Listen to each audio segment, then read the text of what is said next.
I wonder why, yeah, life had to be so hard, Lord, Lord.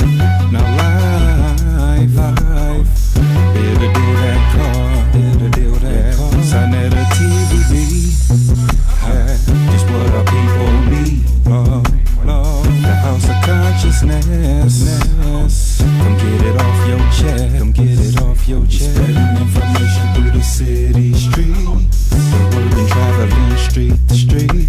Sign at a TV deal with facts that be concrete. Ooh, check out the realness, see how raw it be. See whether it's debating over DVD. Sit back, relax, and let your mind be free. So if you got that influence to take the heat, ooh, just come correct, this here ain't for the weak, yeah. Thank each and every one of you for coming. I'm very grateful that you're here. If you were not here, and if the seats were empty, I would speak to the empty seats, because in my mind and in my my heart, the spirits of our ancestors, of our dear children, would be sitting in those seats. A long line of men who have put their lives on the line, and women who have put their lives on the line so that we could have what we covet the most. Don't you know why you're here? You're not here because you want to hear me beat up on Islam. You're here because our original religion is ma'at, it's truth. We love truth. We can't get enough of it. But everybody and their mother and their father has gone out of their way to give us anything else but. The only thing they want to give us is a version. Everybody wants to give us a version. Truth doesn't have versions. Ma'at doesn't have versions.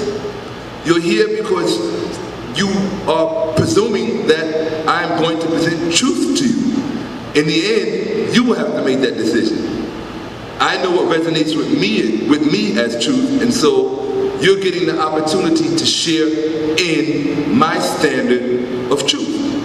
That's what this is. You have an opportunity and a privilege to share in my standard of truth.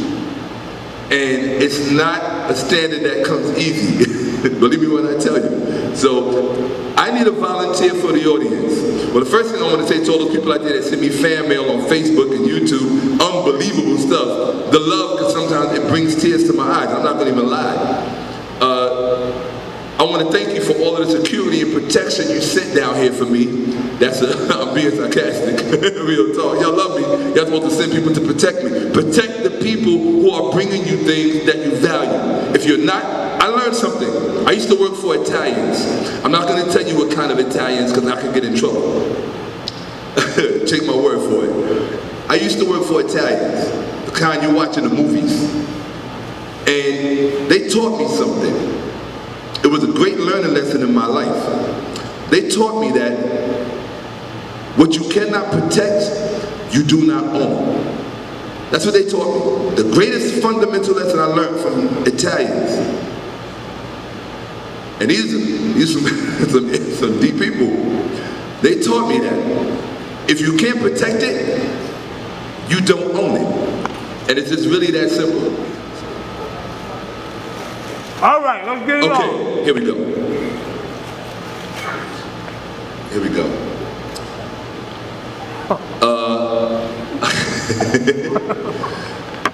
I don't know if you know what you're looking at, but this is it's a flashback from the last lecture. What you're looking at on the left is an artist's rendition of a 4th century Christian Nestorian Persian nun dressed in what's called purdah. Some people call it a burqa, but it's basically a style of dress called purdah. Ali Muhammad, who is not well these days, he's not sitting well these days because of my diatribe, he wanted to respond from way back wherever he is to this image. And he said, that has nothing to do with Islam, that's purdah. So why don't you tell that to the sisters who are dressing like that? Tell them to take it off. It's not African, it's Persian. It comes from a Persian word, purda, which means curtain. Look it up. I ain't make it up. He said that, in fact, I learned that from him when he tried to refute me on his page. I said, well, let me just look and see what he's saying. He said, no, that's not has nothing to do with Islam. It has nothing to do with Islam. It's purda, it's Persian. Well, tell that to sisters who are walking around dressed like that. Whether they're in America, Africa, or the Middle East, wherever they are. That's not the clothes of your ancestors. You're dressing like someone else. That's, you know, I'm just saying. So, all right. I'm not going to play with you. I'm going to stop playing with you guys. The last thing I wanted to tell you was tonight's dedication is dedicated to Tupac Amaru Shakur. Why? Because he dedicated his career. If you listen to his music as opposed to the music of all the other rappers combined, every last breath out of his mouth was laced with truth. Ma'at. I told you what our religion was. It's ma'at. You didn't have to agree with him. He wasn't always correct, but he spoke from his heart. In ancient Kemet, that's called, this is what we call life. In ancient Kemet, they call it the time of follow the heart. That's what he did. And when I used to bodyguard celebrities like Will Smith or Prince or who else? Mary J. Blige. When I used to bodyguard these people, I needed courage because I was around guns all the time. Bad boy, rough riders, all these crazy, you know, it's crazy. And even though I had one too, it didn't alleviate the fear. What alleviated the fear was listening to Tupac. I resonated with that realness because it resonated with the real inside of me. And so that's who I dedicate this lecture to. And make sure that when you pop this up, that you put his picture up when I say that. All right? Okay, here we go. Go forward, my brother. Keep going. Keep going. Keep going. Keep going. No, go the other direction. There you go. That's forward. Keep going. Keep going. Keep going. Keep going till I tell you to stop. Folks, I can't cover a lot of things that you missed. You're going to have to see it when the lecture is posted on YouTube because we want to take advantage of the time. I'm not sharing the space with anybody tonight because I get to finish the lecture tonight. This will be my final lecture on Islam. After tonight, I will not mention Islam again in any lecture. I will not mention Islam again in any casual conversation. I did this because it was asked of me to do it. Because most people would not touch it. Primarily because they were scared. I'm sorry. Go back. Go back. Because I wasn't looking. Keep going. I should have been looking. Keep going. Keep going. Okay. Back in the other direction. Just follow my lead. Back in the other direction. Here we go. Back in the other direction. Okay. I'll come to that stuff later if I have time. Go back. Keep going. Keep going. Keep going. Keep going. Keep going. Keep going, keep going, keep going, keep going. All right, right there, go back. Okay, here we go. This is for the purpose of the video, because we have to start where we left off from. This is where I left off from. So what I will do to be fair, could you go the opposite direction, just one, so I can see what came before it? Okay, all right, I'm not gonna touch that. Let's start from Nehada. Here we go. Nehada City. The title of this lecture is The Jewish Reality of Islam. I'm not here to bash Islam. I'm here to change your angle of vision so that you can see Islam from another paradigm, a more clearer one, so that when you're looking at it, you're not looking at it through the eyes of the mythology. Here we go. Nehada Day. You see that red dot? That's Iraq. That's on the Tigris River. Okay? Tigris or Euphrates, I always get them mixed up. But that's in Iraq. This is the Christian-Jewish seat of the origin of Islam. Okay? This is geography. Hey, it even gives you hey, there's some tape on there on the wall. Can we get that off of there? I don't know. All right. It gives you the coordinates. 33, 25, 11, N, 43, 18 degrees, 45 east, or north, whatever. I'm not making it up. It's there. It exists. Okay? Let's read it. Nahardeh, or Nahardeh, Aramaic, Nahardeh, river of knowledge, was a city of Babylonia situated at or near the junction of the Euphrates with the Nar Malka, also known as Nar Shari, Al Malka, Nar El Malik, and the King's Canal. One of the earliest centers of what? Babylonian Judaism. You are all literate. If I ask you to read something, please read it aloud. If it's 1, 2, 3, 4, all of you, I'd appreciate it. One of the earliest centers of Babylonian Judaism. Nahardeh emerges clearly into the light of history at the end of the Tannatic period. Shela's school was then prominent. Shela, I presume, is a Jew, and served to pave the way for the activity of the Babylonian academies. The Babylonian academies, everybody's always asking me about the origin of Islam and who created the Quran. I keep telling people, you have to learn about the Mesopotamian university system. If you don't know about the Mesopotamian university system, then you are going to be in the dark. Anytime the subject of Islam comes up, you are going to be in the dark. I am sharing very sensitive information with you. Probably won't even walk down the street without my thing in my waist anymore. So here we go. Okay? The Babylonian academies. Do you see it? I should have highlighted it. I didn't see it when I was putting up there. Samuel ben Abba, whose father Abba ben Abba was an authority in Nahardeh, established the reputation of its academy, while Abba Arika, who likewise taught there for a time, made surah. What do you call a chapter in the Quran? In the Quran? Say it. Surah. It's called a surah. A chapter in the Quran is called a surah.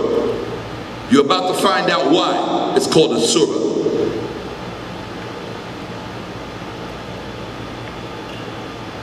Abba bin Abba was an authority in Nahardeh that established the reputation of its academy, while Abba Arika, who likewise taught there for a time, made surah.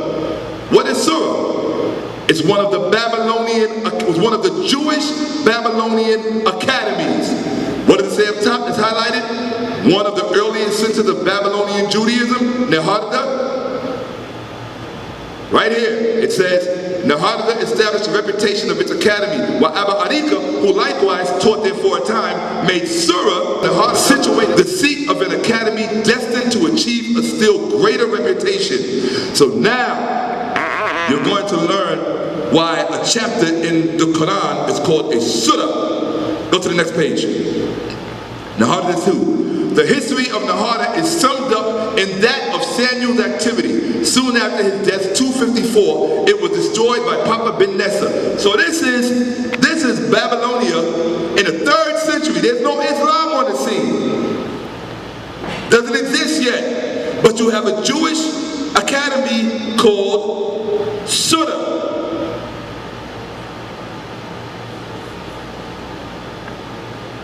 In 259, and its place as seat of the 2nd academy was taken by Pumbedita. Well, you all know about Pumbedita University, the Jewish university in Mesopotamia. I can see it on your face. You all know about Nahardeh, the Jewish center of Babylonia that had this Judaic. Go to the next page, please, my brother. What's your name, brother? Dejante. Thank you, Dejante. I'm in good hands. The ancestor sent me a strong warrior. Nahardeh Academy. Nahardeh Academy. Oh, now we're at the academy. But not just in the city of Nahardeh. I wanted to give you both. The city and now the university. So let's look at it. You see, Professor, before I read that, Dr. Wesley Muhammad made a videotape called The End of Ghetto Scholarship, where he lambasted Dr. Walter Williams. The first thing I want to tell you about that is that what Wesley Muhammad did was he used what is called academic mythology. There are a lot of things in academia that can pass off as truth if you don't know how to watch it, if you don't know how to look at it, if you don't know how to see it, read it for what it actually is. You have to have a trained eye. He used a lot of academic mythology because what Walter Williams said was correct when he said the Jews created Islam. He says that in Historical Origin of Christianity. But he didn't go into detail. That's what made me find all of this. I'm paranoid and I'm inquisitive. I'm a Gemini. I can't help myself. Yeah, like Pop. Gemini. And Biggie too, right? So, Here we go. Welcome to my search. Nahada Academy, previously also named Beth Hamidrash, the college, the house of study, or the boundary, was one of the biggest Jewish yeshiva academies in Babylon, active intermittently at various times since the beginning of the period of the Amoraim, and until the end of the Goinim period. It was established by the Ahmose Samuel of Nahada, one of the greatest sages of Babylon. Among the famous sages who headed the academy, one can note Samuel of Nahada, Rav Nakam, and more. Samuel went to Nahada and founded the Yeshiva Academy of Nahada, which in time thousands of students settled in it. This academy, along with the what? Surah Academy.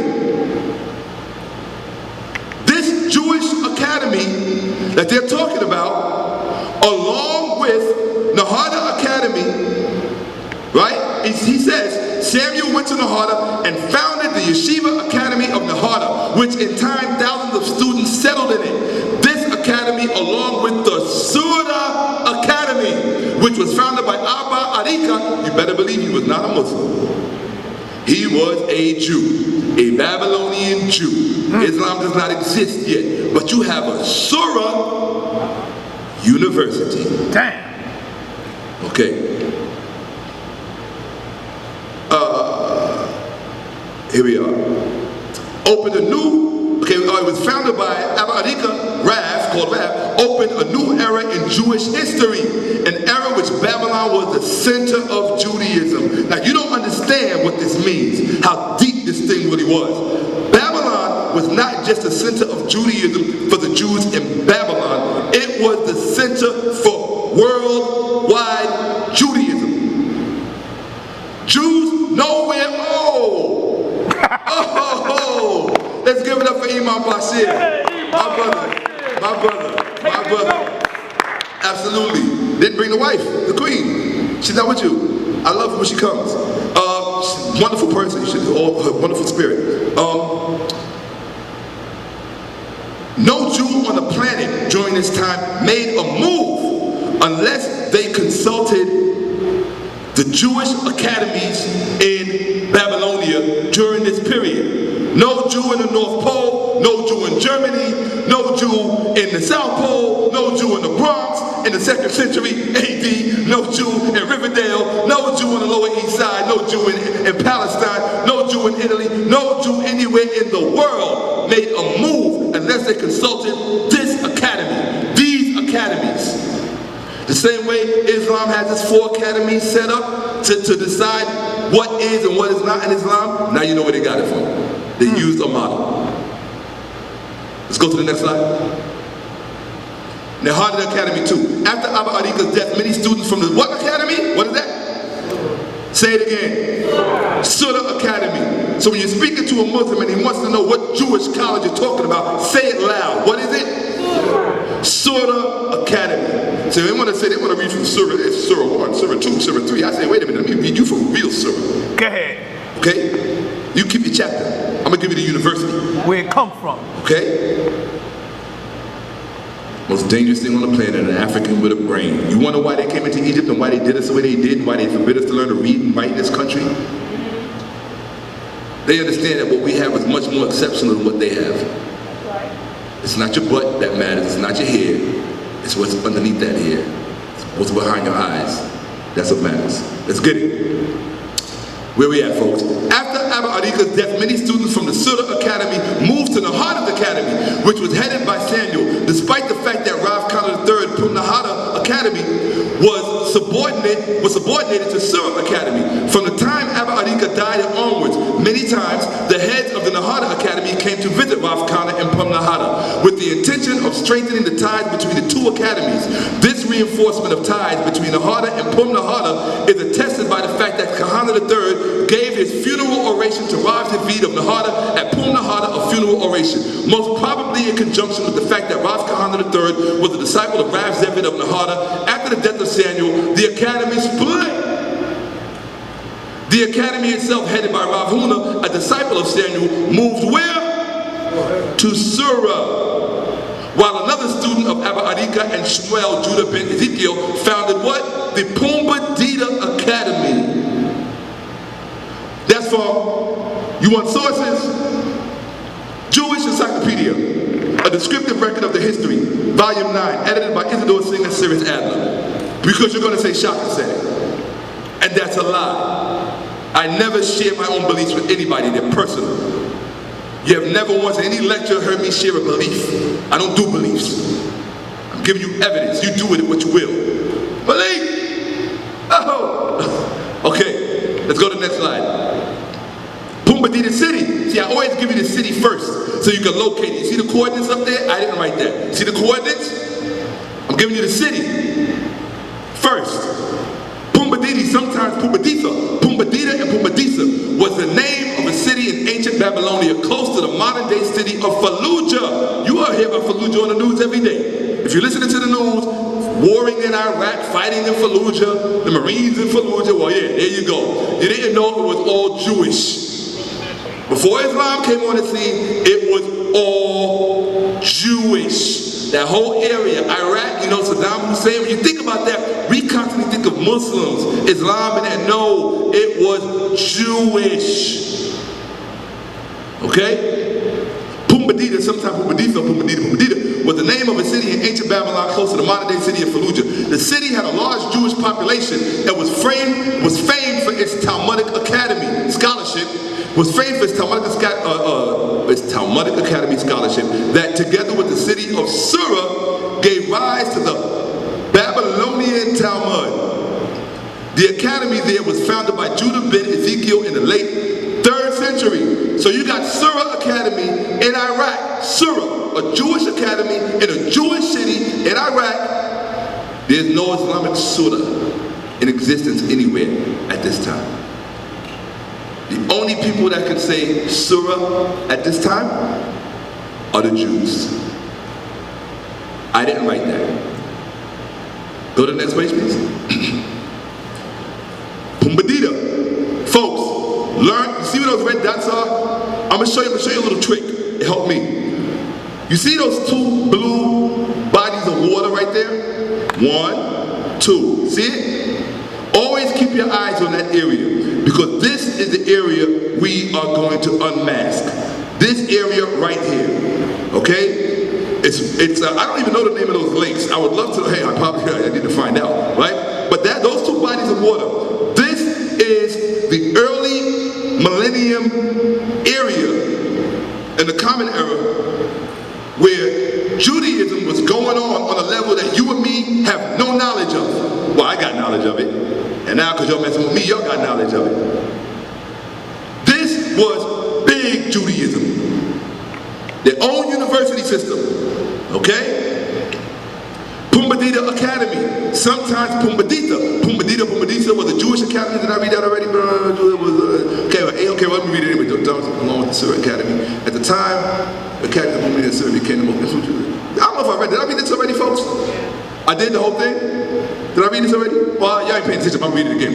Pumbedita Academy. Pumbedita Academy, sometimes Pumbedita, Pumbedita, or Pumbedisa, was a Jewish yeshiva academy in Babylon. During the era of the Jewish Amora and Gonim sages, the academy, those are the titles of the people who taught there, the Amora and the Gonim. The academy was founded at the beginning of the 2nd generation of the Amora by R. Judah ben Ezekiel and was active as an influential and dominant Jewish academy for how long? Almost 1,000 years. 2 centuries short of 1,000 years. You got all this Judaism going on in Iraq. Nobody ever talks about it. Nobody ever talks about it. I'm just a dumb black man on the bus. What the hell I know about that? Okay, I'll show you what you know about it. 800 years they're getting down. Along with what academy? Surah Academy. At the time, the academy, the Pumbedita and Surah became the most influential and dominant yeshivas of the Jewish community's world. No, I made it up. And all Torah decrees and other religious rulings were issued from these yeshivas to all Jewish diaspora. That means the entire Jewish world. This was their seat at the Surah Academy. I told you that the Quran is a map and that whoever wrote it used terminology so that they would not forget where it came from. This is what I have been telling you since the beginning. Let's go to the next slide. Pumbedita Academy too. Along with the sealing of the Talmud by Ravina at Surah City, the era of the Savora sages has begun years, 5th to 6th century CE, in which most part of that period, proper studying on a regular basis did not take place in Surah Academy, only in Pumbedita, due to the pogroms against the Jewish community in Surah. After the programs reached Pumbedita as well, the heads of the yeshiva had to move the Pumbedita Academy to Feruz Shapur for a course of around 50 years. Feruz Shapur. Don't forget that name. Write it down. You don't write it down, I'm going to fail you. Okay? All right. Wow, 10th grade high school dropout gets to fail me. I like that. Okay, here we go. Here we go. Feruz Shapur for a course of around 50 years until it was re-inaugurated by Arhanan of Ischia at Pumbedita City in the year 589. It's the 6th century, folks. No Islam is around yet. In fact, Muhammad is supposed to be just being born, right? 589? He's born what? 570. So Muhammad is purportedly born at this time according to the narrative. Okay? During the era of the Gonim, the two Talmudic academies were correspondingly active as well. One of Pumbedita's Gaons, a title for the deans of these academies during the Gonim era, Arhai ben David, approximately in the year 890, moved the academy to Baghdad. Because you all knew that there was this big Jewish academy in Baghdad, right? Because your first and second grade teacher told you about it, right? No, your junior high school teacher told you about it. No, your high school teacher told you about it. Your college professor told you about it. None of them told you about it because they think that it can't fit into your little brain. And you believe them that it can't fit into your little brain. Here we go. All right? The number of Jews making a living from agriculture grew smaller, and they were constantly moving to the big cities, mainly to Baghdad, apart from the phenomenon of the Jewish immigration settling outside of Babylonia. However, the academy's name remained Pumbedita Academy despite its relocation. Thousands of letters with halakhic issues attached were received at Pumbedita. Addressed to the heads, halakhic means the official way something is done in Judaism. And so all of the people in the world, when they had a question, all of the Jews in the world, when they had a question, they would send their questions to this institution, this Jewish institution that was affiliated with the other Jewish institution called Surah Academy in Baghdad. But I'm making it up. Okay. Okay? Thousands of letters with halakhic issues attached were received at Pumbedita, addressed to the heads of the academy and from all around the Jewish diaspora, and the Gonim of the academy worked hard to respond to their questions. The Cambridge History of Judaism, Volume 4, the late Roman Rabbinic Period, edited by William David Davies, Louis Finkelstein, Stephen R.T. Katz. Can we go to the next one? All right, start timing myself. Here we go.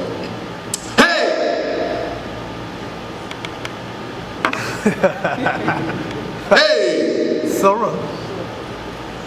Hey, brother, let me quote Surah 1. Let me quote Surah 560. Let me quote Surah. No, I'm going to quote Surah. I'm going to quote Surah 6. Go ahead, Shakka. Okay? I'm going to quote the Jewish city called Surah. Surah was a city in the southern part of ancient Babylonia, located west of the Euphrates River. It was well known for its agricultural produce, which included grapes, wheat, and barley. It was also a what? Surah city was a major center of Torah scholarship. But the Jews didn't create Islam. The Jews didn't give us the Quran. The Jews didn't give us that story. Okay. But the main center of Torah scholarship was in Surah city. Here we go. Where we have? Oh, here we go. And it was also home of an important yeshiva, which together with the yeshivas in Pumbedita and Nehata gave rise to the Babylonian Talmud. Now you know where the Babylonian Talmud came from, people. All right? According to Rav Sharira Gaon, Surah was identical to the town of Mata Mahaisa, which is also mentioned in the Talmud. Hello? Oh, which is also mentioned in the Talmud many times. Either as a, this thing's going short. Okay, either as a nearby town or a suburb of Surah. And the Talmudist Academy in Meta Mahaisa was sometimes moved or served as an additional branch of the Talmudist Academy of Surah. Academy of Surah. The academy at Surah was founded by Rav Abba Arika in the 3rd century. Go to the next page. Surah city, a Syriac source. A what source? Syriac. There's no Islam on the scene here, people. And we all up in Surah. We all up in Jewish Surah. Okay? A Syriac source inscribed it as a town completely inhabited by what? No, it says Muslims, doesn't it? It's Surah. Surah we hear, Surah is always connected with the Quran, so it should be inhabited by Muslims, right? But it's not, it's inhabited by what? Say it louder. Thank you. Situated between Ahmose, i.e. Al-Mandain, and what? Al-Hira. What did we learn about Al-Hira, boys and girls, in the last lecture? Anytime you hear the term Al-Hira, that is Christianity. It's a Christian stronghold. Do I need to take you back to Al-Hira? I'm gonna use you as my guy. Should we go back to Al-Hira to remind them? Okay, we're not gonna do that then. Al-Hira is where you get the beginnings of the Arabic script. In Kufa. It's called Kufic writing, but it does not come from Kufa. It actually came from Al-Anbar and Al-Hira, two Christian strongholds. I showed the documentation for that already. I don't have to show it again. Consult the tape. Al-Hira in southern Iraq. So now you got Judaism and Christianity all up in here. Islam is not on the scene yet. We are in a Jewish city called Surah, at a Jewish academy called Surah, and it's situated, it's right next to a Christian town in southern Iraq. A response from Rabbi Natroni Gaon says that Surah was about 6 kilometers from Al-Hira. So you had the, I hate this light, this little red thing, it's too small. You have Surah, which is a Jewish city, Jewish academy, about 6 kilometers from Al-Hira, a Christian stronghold. All of this is 800 years, almost 1,000 years before Islam was on the scene. So that's from Islamic countries in the Middle Ages, Jews in Islamic countries in the Middle Ages. That's from, he's not talking about in that particular passage I just quoted, he's not talking about the Islamic age yet. It just happens to be from a book called Jews in Islamic countries in the Middle Ages. But he's referencing an earlier time. Go to the next slide, please. Hey, Surti, this is the book that it came from. Jews in Islamic countries in the Middle Ages by Moshe Gil. So that's the source, you can go get it. A quote from the text. Rav Himuna resided there, and there is still his grave there, beginning of the 4th century. Woo! Surah University, 4th century, there's no Islam on the scene. So when somebody's telling me, I want to read from Surah 1, I want to read from Surah 2, or Surah of the cow, so stop them. Wait a minute.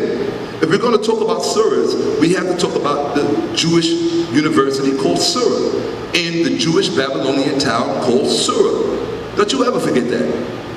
You don't let anybody insult intelligence. Okay? Where we at? Okay, Gil Moshe. Okay, about the author. Okay, let's see if the author has any scholarship under his belt.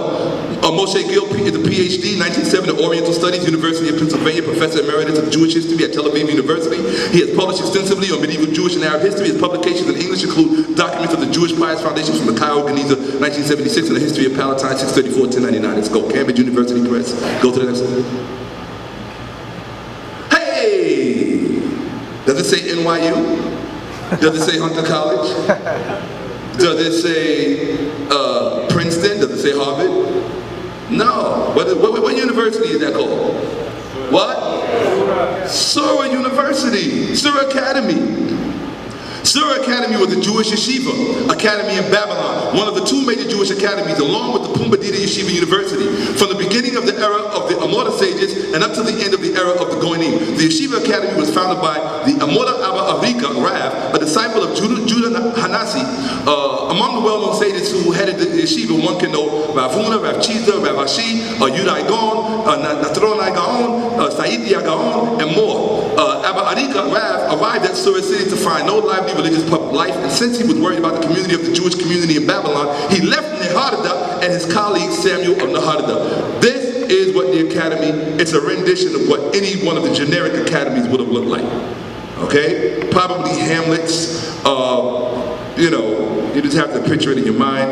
You're talking about from the 2nd to no, I don't know, 4th, 5th century, even 6th century, this is going on. Let's go to the next page, because it's going to get hot, trust me. And begin to, and I don't mean, I mean up there it's going to get hot. Academy, to Assyria Academy. And begin to establish the foundation for the Yeshiva Academy of Surah. Upon the arrival of Abba Arika at Surah city, many disciples begin thronging to the academy. Not necessarily from Surah city, but also from other places.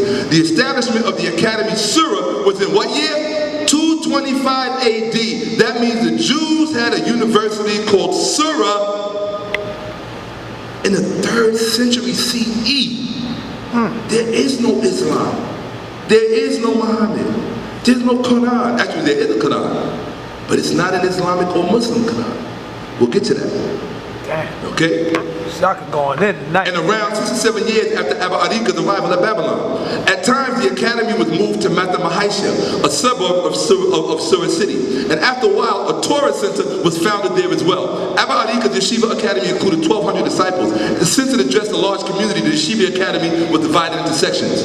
The sections, etc. A covering way leading up to the house of the Khatun, room that served for the special needs of the rabbi, or whatever. Ganada and Orchard, they got all these parts of the university. It's like if you go to Columbia, over here the cafeteria, over here the dorms, over here, they had all these different parts. I'm not detailing that. Let's go to the next one. We got more important stuff to deal with. A list of Surah Academy's deans. So if you want to go to the article, let's go to YouTube and go to YouTube and type in Surah Academy. That's all you got to do. Type in what? Type in, go to YouTube and just type in Surah Academy. Go to YouTube and just type in Surah City. They're not hiding any of this. You don't need to go to a specialized book to find this. It's on freaking YouTube. Okay? Come on. Alright? Let's get with the program, people. Alright? Oh, but you can find it in the other Hebrew or Jewish encyclopedias and all those other highfalutin books that you like, because you like hardcore sources. So we're going to give them to you. Alright, let's go ahead and see the Wikipedia link on the bottom so you can see it. Surah Academy. That's all you have to do. Go there and you can read about who the deans were. I'm not going to read their names. Let's go to the next one. Haditha. What do they call the sayings outside of the Quran? Hadith. Say it. Hadith. I can't hear you. Hadith. We Africans, we do call and response. What do they call the sayings outside of the Quran? Hadith. Hadith. Let me introduce you to the let me introduce you to Haditha. Okay. And there it is again. I keep telling you, keep your eyes on this area in Iraq, along the Tigris and Euphrates in Mesopotamia, Babylon, this whole area, because this is where it all comes from. Haditha. Haditha is a city in the western Iraqi Al-Anbar governing. When I tell you about Anbar, remember Anbar, the Christian stronghold. For those who were here at the last one, we showed the documentation. Anbar, where we get the origins of the Kufic script, which is the earliest Quranic text or script.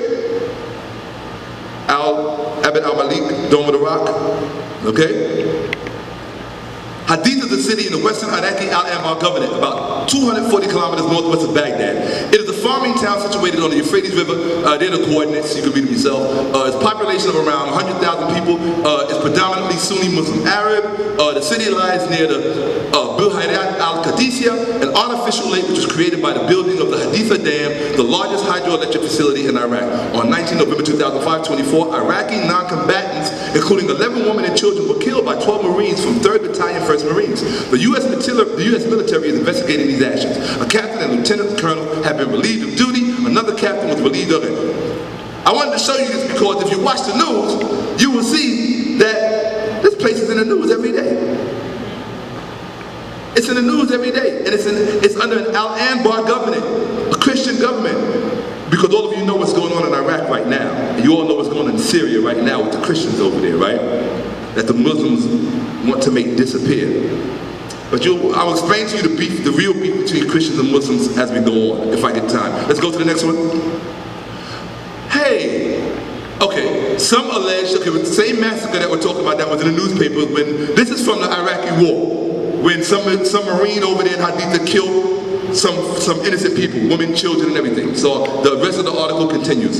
Some allege the massacre was in retribution for an incident earlier in the day in which U.S. Marine Lance Corporal Miguel Terrazas Damascus, was killed in a roadside bomb attack on Marines from Kilo Company. August 2006, a commission reviewing the killings found probable cause for charging the Marines. That's from the U.S. probe implicates Marines conflict in Iraq, MSNBC.com. I'm not making this up. Go to the next one. Haditha. Hey! Hadada. What do they call Hadada today? Haditha. Okay? In Arabic, Al-Haditha was a historical city, not a mythological city, because I'm not making this up. It's a historical city on the east bank of the Tigris, just below its confluence with the Upper Zab.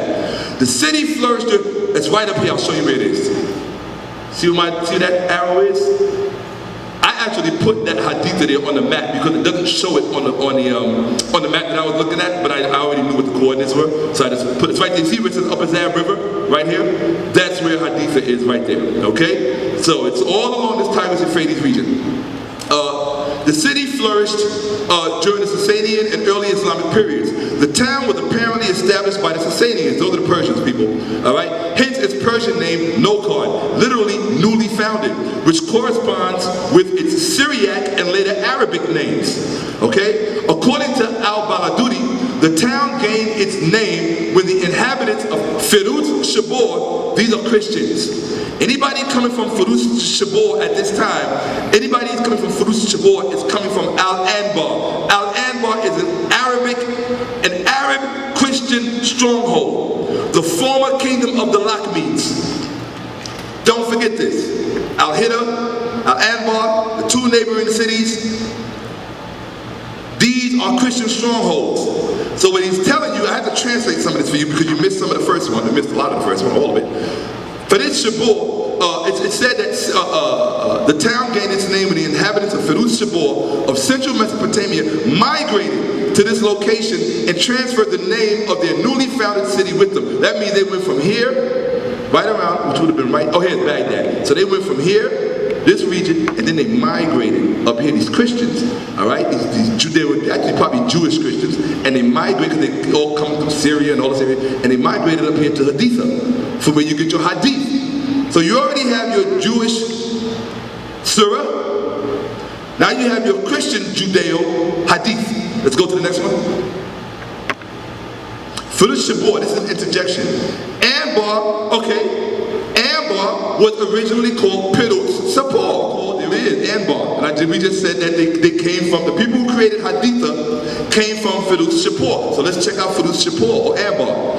Anbar was originally called Firuz Shabor, a Middle Persian name which means victorious Shapur. It was also known as Firuz Shabor and became known as petty supporter to the Greeks and the Romans. The city was founded in the 4th century by Shapur II, Sassanid king of Persia. Petty Supporter was sacked and burned by Emperor Julian in the 4th century during his invasion of the Sassanid Empire. The town became what? A refuge for the Arab, Christian, and Jewish colonies. Let me break that line for you. They're not talking about 3 different demographics. They're not talking about Arabs and Christians and Jewish colonies. They're talking about Christian and Jewish Arab colonies. I'll say it again. Christian and Jewish Arab colonies. You have to read that sentence correct. The town became a refuge for the Arab, Christian, and Jewish colonies. You got that? Of that region. According to medieval Arabic sources, most of the inhabitants of the town migrated north to find the city of Hadada, or Hadith. Okay, Haditha, south of Mosul. Anbar was adjacent or identical to the Babylonian Jewish center of Neharda. When Walter Williams tells you that Jews created Islam, or that Jews wrote the Quran, he knows what he's talking about. Okay, let's get to the next one. Anbar was adjacent or identical to the Babylonian Jewish center of Neharda and lies a short distance from the present-day town of Fallujah, formerly the Babylonian Jewish center of the University of Pumbeditha. Go to the next one, please. Firuz Shabor, this is from the World Heritage Encyclopedia. All right, the other one was from Wikipedia, now I'm giving you the World Heritage Encyclopedia.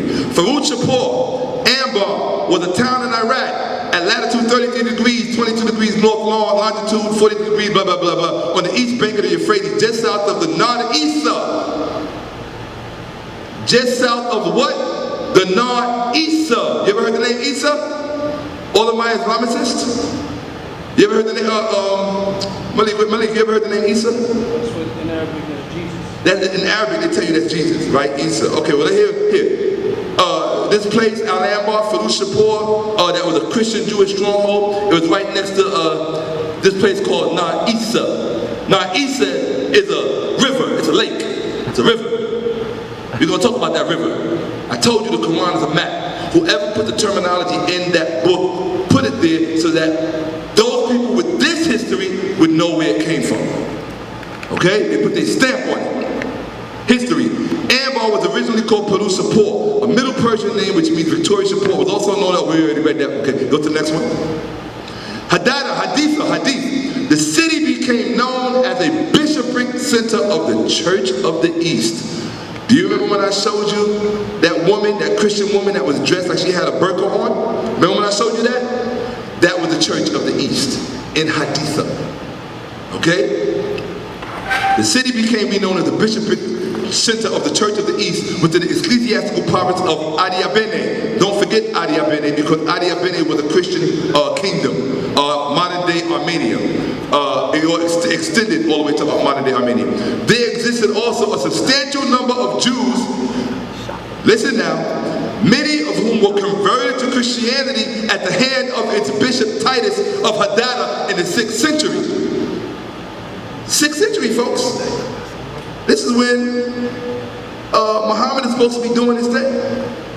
But in this place called Haditha, or Hadada, Hadith, in this place, you got Jews being forcefully converted to Christianity. Because you knew all this already. Right? Here we go. Some of Hadada's or Hadith's bishops, such as Abraham of Marga, rose to the rank of the Catholicos of the East. Others, such as Yahuda of Merv or Yahudat of Merv, authored important theological books. I can imagine which one. Okay. Sources. Zadok Mosin, Sassanid soldiers of early Muslim society, the origin of Aryan and Futuwa. Louis Bernard Haditha in Hertzfield Encyclopedia of Islam. A History of the Jews in Babylonia, Book 5, later Sasanian Times. Go to the next one.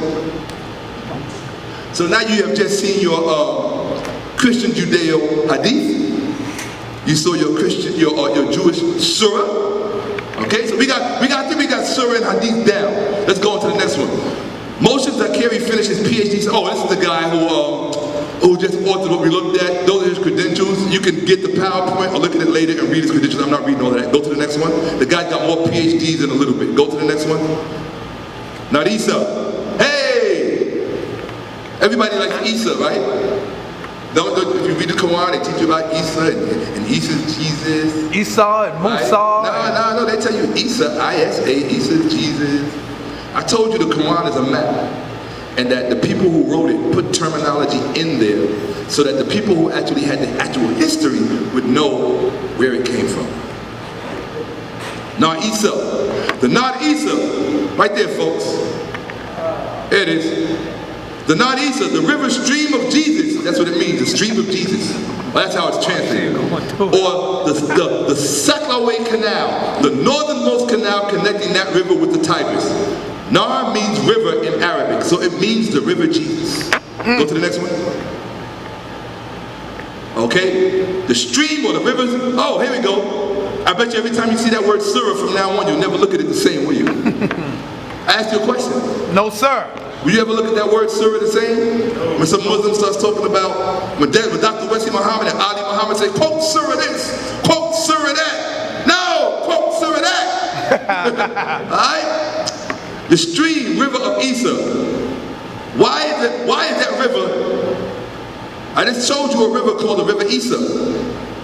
Okay, in Iraq. Now watch this. Let's read the surah. Surah 1925. And then we sent to her our angel Gabriel, and he represented himself to her as a well-proportioned man. She said, indeed, I seek refuge in most merciful from you. So leave me if you should be fearing of Allah. He said, I am only the messenger of your Lord to give you news of a pure boy. She said, how can I have a boy while no man has touched me and I have not been unchaste? He said, thus it will be. Your Lord says, it is easy for me, and we will make him a sign to the people and a mercy from us. And it is a matter already decreed. So she conceived him, and she withdrew with him to a remote place. And the pains of childbirth, talking about Mary, all right, or Miriam. And the pains of childbirth drove her to the trunk of a palm tree. She said, oh, I wish I had died before this and I was in oblivion forgotten. But he called her from below, the baby Isa. Y'all don't know this in the Quran. When Jesus comes out of Mary, he speaks to her. Yeah, right? Okay, it's either Isa or Gabriel. But he says, somebody says, but he called her from below her. Do not grieve. Your Lord has provided beneath you a stream, a river. That's why go back to the preceding page. No, right there. The Nar Isa, the river or the stream of Jesus. It's in this Jewish area that we've been talking about. This Jewish Christian area where all of this stuff comes from. Go back to that page. So now you got Surah. You got Isa. You got what was the last one I did? Hadith. Isa? We got Hadith. Yeah. We got Isa.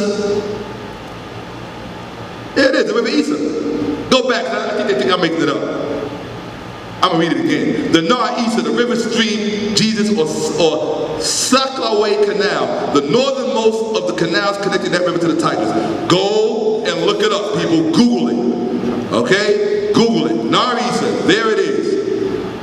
I told you the Quran is a map. Whoever wrote it, put terminology in the book so it can be remembered where it came from. Go to the next page.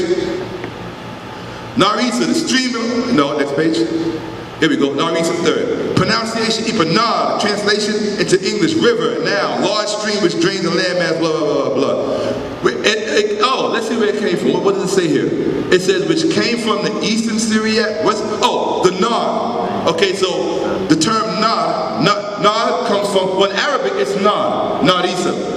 In the Syriac, it's Nara, which is earlier. I tell you all the Arabic stuff comes out of the Syriac. There you have it. Okay? It's a river, a stream, a water larger than a brook or a creek, a canal, plural river, Mesopotamia, dialect, Eastern Syriac, Classical Syriac. Classical Syriac became a major literary language throughout the Middle East from the 4th century when all of this stuff is going on, all of this Jewish Christian stuff is going on and everybody's speaking Syriac, right? It tells you that the Classical Syriac became a major literary language. That means the language of reading and writing was Syriac. It was not Arabic, it was Syriac, which was the official language of Christendom, Christianity. Okay? You can read the credentials of the people on there. I ain't got time to read all of that. Bycloth, John F. Healy, translated in 1986. The Aramaic language is distribution and subdivisions, Göttingen University. Now that comes out of Göttingen University, which is the Germans. And as Dr. Wesley Muhammad liked to say, and I quote him verbatim from his classic lecture at the end of Ghetto Scholarship, the Germans are the best scholars when it comes to early Islam. Why? He said because they have all this time on their hands and they have all the resources. I didn't say that. Wesley Muhammad said that. You can go check the tape. Okay? I wish I knew how to put video up here because I would have had him saying it up here. Here we go. Go to the next. Which means from the Arabic term Nar for river. Which means that the Arabic term Nar for river came from the classical Syriac word for both river and stream. Go to the next one because I'm making it up. Baghdad. There it is. Go to the next one. Okay, here we go. This is Baghdad. Baghdad in the 17th century. Okay? He had the Jewish quarter, because y'all knew about the Jewish quarter in Baghdad. Y'all knew about the Christian quarter in Baghdad. But the Islamic caliph that's running all of this wants to tell you, oh no, our book came falling out the sky. Let's go to the next one. Baghdad. Baghdad was founded in 762 in the region of what? Of the great what? Judaic city of Nahada, Mahosa, Pumbedita, and what? Surah. In the rich agricultural and commercial heartland of Mesopotamia, the land of the two rivers, Baghdad became a thriving hub of Jewish industrial as well as intellectual and religious life. In addition to a Jewish residential quarter of the city, the west bank of the city, Al-Qarq, and its commercial and industrial center was also predominantly by the Iraqi regime after the formation of the state of Israel led to an ethnic cleansing. That's why you don't hear about Jewish Iraqis. Because it's only been in the past few years that they've been getting kicked out of it. Okay? Repressive measures taken by the Iraqi regime after the formation of the state of Israel led to an ethnic cleansing in which over 200,000 Jews were obliged to leave Iraq, including over 60,000 Jewish residents of Baghdad. People, all of this Jewish stuff going on behind the back door, but they want to, Assalamu alaikum, my brother, Surah 1, Surah 2, Surah 3, Surah 4. Oh no, that's Hadith. That's Hadith. Let me tell you about Isa. No, let me tell you about Surah. Let me tell you about Hadith. And let me tell you about Isa. Because now you just seen where it came from. You got the coordinates. You got the coordinates. You can go to online and just look it up. Put a big poster on your wall. The Quran is a map. This is not to be disrespectful to Islam, and it's not to be disrespectful to Muslims. It's just to change your angle of vision. It's a map to show you where the text came from. That's it. Go to the next one. The translation movement, because we all know about the translation movement. See, Muslims don't tell you about the translation movement when they were stealing everybody's works. And they're claiming, taking bits and pieces out and claiming it for themselves. They don't tell you about the translation movement. You know why? Because they don't know about the translation movement. Can't teach what you don't know. Let's go. Translation movement. The translation movement was a movement started in the House of Wisdom in Baghdad, which translated many Greek classics. Let me name one of those Greek classics for you. The New Testament. I'll give you, it was written in Greek. The Septuagint. The Greek Old Testament. So that means the Old Testament and the New Testament were being translated in Baghdad before, this is during the early period of Islam. Translation movement in Islamic culture by Abdullah Basran, M.A., Stony Brook University philosophy graduate student. Because I made it up and because Shakka said it. No, Shakka said nothing so far. Shakka's only showing you what they don't want you to see. Go to the next one. The House of Wisdom. This is where the translation movement was going on. Let's check it out. The House of Wisdom, by Al-Hikmah, was a library translation institute. And why do you need to translate stuff when Allah is sending you stuff in this magical language? What you need a translation center for? Yo, they should have left you the hell alone, man. No, hold on, I'm saying. Why do you need a translation center under this caliph, under Al-Mamun? When Arabic supposedly came from Gabriel and it was given in a cave, what you need a translation center for, Imam Bashir? I'm asking you. I'm just asking. Okay, yeah. Why you need a translation center? To translate what you said to translate words. But you don't need a translation center for that. Yeah. Hold on, during the question and answer period. What is it, Buck? Go ahead, get up. Real quick, you're saying why you need translations? Yeah. How will people of other language understand different texts if you don't translate? So, just real quick. Right, okay, so now you got to save that for these. You got to save it for these, I got to keep moving. Alright, go ahead, Mo, go ahead. So what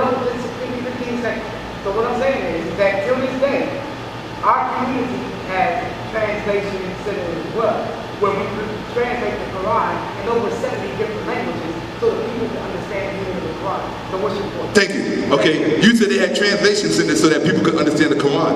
The only problem with that is that you just said that. I didn't make that up. I can hear everybody. I think I just heard. Did he just say that? Did he just say that, my brother? Because he's gonna say I'm lying.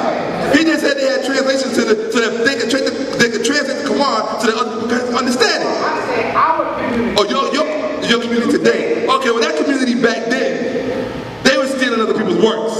Okay, let's just keep it real. Alright, here we go. I'm gonna show you who people they were stealing it from. Let's go. Because they want you to think that Muhammad went into a cave, some angel Gabriel came, and the cave is named Hira, after a Christian town. They got all this Christian symbolism going on, Jewish symbolism going on, but they want you to think that this is something brand new for some tablets in heaven that Gabriel brought down. You can believe that if you want. I'm not saying don't. I'm just saying amongst African people, we reserve the right to think for ourselves. We reserve the right to speak my truth. So here we go. Right? Here we go. Translation movement. It was a key institution. Oh, hold on, say it again. The House of Wisdom, Bayat Hakma, was a library, translation institute, and research center established in the Abbasid era, Baghdad, Iraq. It was a key institution in the translation movement. It was a key institution in the translation movement. Key. You know what a key is, right? All right. Here we go. And is considered to have been a major intellectual hub during the Islamic Golden Age. The House of Wisdom was founded by the Caliph Harun al-Rashid and culminated under his son Al-Mamun. Woo! Wait till we get to Al-Mamun. He was something else. Who reigned from 813 in 9th century CE and is credited with this institution. Al-Mamun was also credited with bringing many well-known scholars to share information and ideas. Since when you ever know Muslim scholars that want to share information and ideas with other people? Really, I don't know many that want to share information and ideas. I don't know that. I don't know. Okay, so they were sharing information and ideas and culture. They wanted to share other people's culture. I don't know Muslims that want to share other people's culture. They like their own culture. They like the Quran. They like their burgers. They like, you know, their prayer 5 times a day. And there's nothing wrong with that. But this, to me, this doesn't add up the way it's being told. So they wanted to share other people's cultures and ideas in the House of Wisdom. Based in Baghdad from the 9th to the 13th century. Okay? Now hold on. Okay. Many learned scholars, including those of what? Persian or Christian background, were part of this research and educational institute. But they want you to think that the Quran did not come from Christians, Syriac Christians, and was not put together by Babylonian Jews. This is who had their own university system called Surah, a Jewish university system in a Jewish town. Okay, here we go. I'll go to the next one, please. Next one. Oh, it's probably slowing down. Is it slowing down? Probably. Oh, come on now.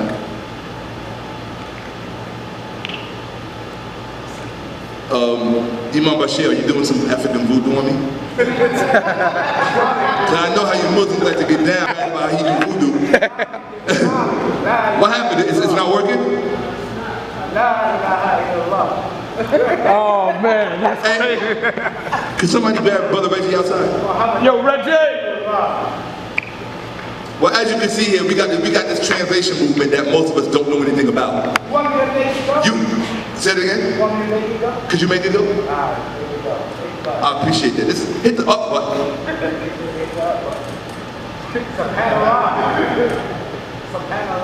Oh. Hey, yo, E-Man, why y'all started this dude? Why y'all waking him up, man?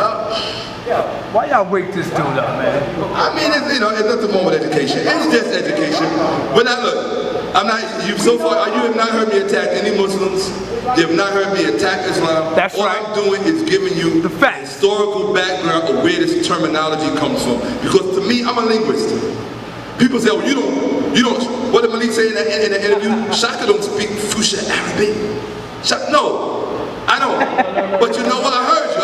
You said it. I said, and that goes for anybody. Yeah. I don't care what you said Wesley speaks Arabic. You said you would like to see it. I heard what you said. You don't have to say it for me. I said it's a leverage he has. He says the leverage he has. That's like if I was to debate you and you speak Metanexa, that's big. All right, stop. No problem. Hold on. It's only a leverage if I can't think for myself. If I can't think for myself, it's a leverage. But because I can think for myself, I don't have to speak near a word of that language to be able to read. I can read. I can read. Yeah, but hold on. Stop. I can read. Most people can't read, don't understand what they read in English. But they want to tell you they think they understand what they read in Arabic. Let's go. Oh, it's not ready. Ouch. Surah is a what word? It's a Surah is a what word? It's a Jewish word. Okay. Hadith is a what word? It's a Judeo-Christian word. Okay. Isa is a what word? Remember that bishopric of, hadith? We do hadith already? Yeah. Hadith, right, is a Christian word. Isa is a Judeo-Christian word.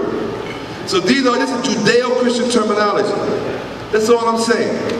Okay? It's Judeo-Christian terminology. There's nothing wrong with that.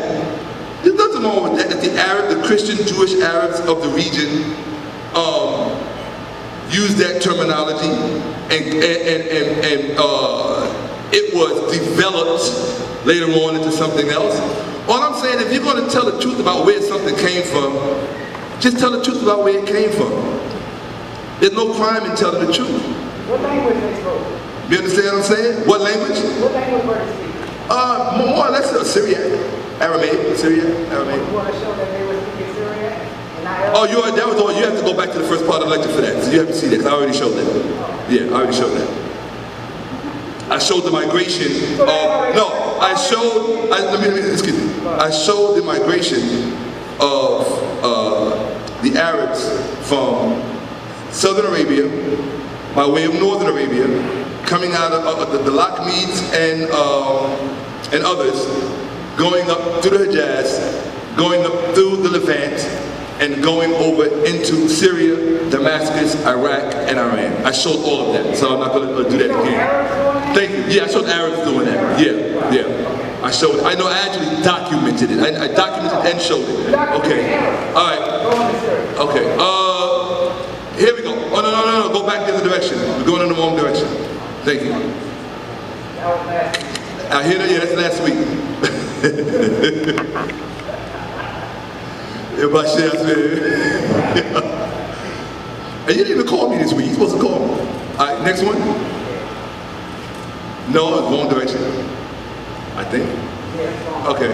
Yeah, all right, yeah, because it went from 2 to 1. So go in the opposite direction, brother. Come on, get with me, man. Get with me, because time is of the essence. We want to get it in. We want to get it in. Now, hard, we did Pumbedita. We know we did Pumbedita. We did Surah. We certainly did Surah. We certainly did Hadith, right? We did Hafidith HaShabor. We did Naisa. We're in Baghdad. Stop. Be in the House of Wisdom. Go back right there.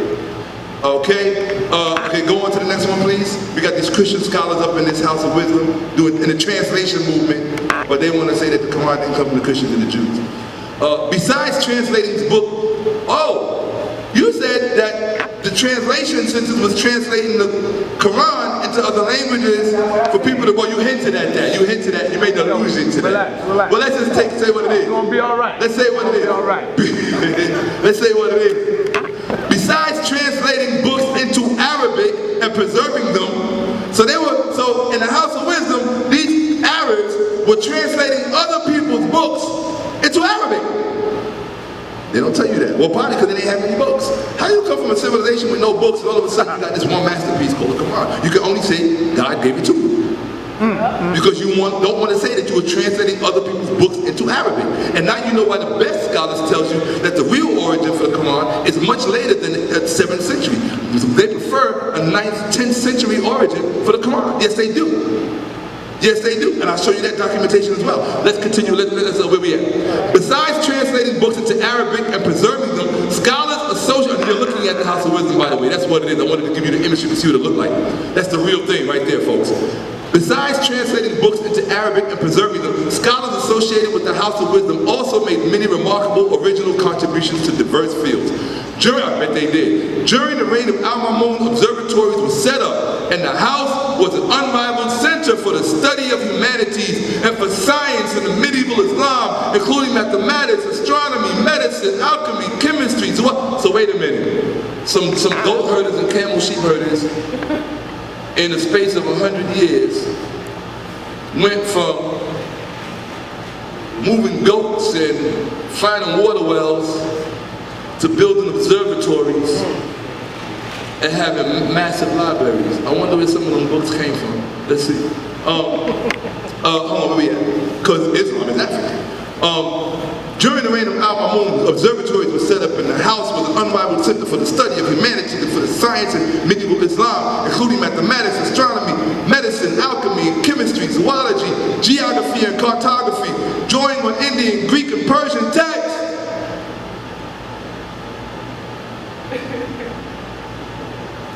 I don't know, Wesley, know, in the House of Wisdom, y'all seem to be drawn on Indian, Greek, and Persian texts. I don't know. Okay. Oh, that's right. Wesley wants a pre-Islamic, a pre-Quranic Islam. Right? So Wesley's like, he's done with the Quran. And Ali Muhammad, but Ali Muhammad loves the Quran. So okay, Ali Muhammad's, y'all was drawing on Indian, Greek, and Persian texts. But Islam is African. So, okay. Alright. Okay. Just call me Alexander.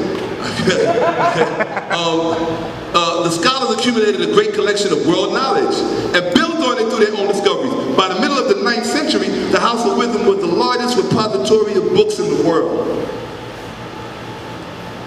That's right. Yeah, but you're stealing everybody's shit. It should be the largest repository of books in the world. Let's go to the next one. The House of Wisdom 3. The libraries that belong to this original house, that belong to the House of Wisdom, the libraries included the Library of Alexandria in Egypt, our African ancestors' knowledge.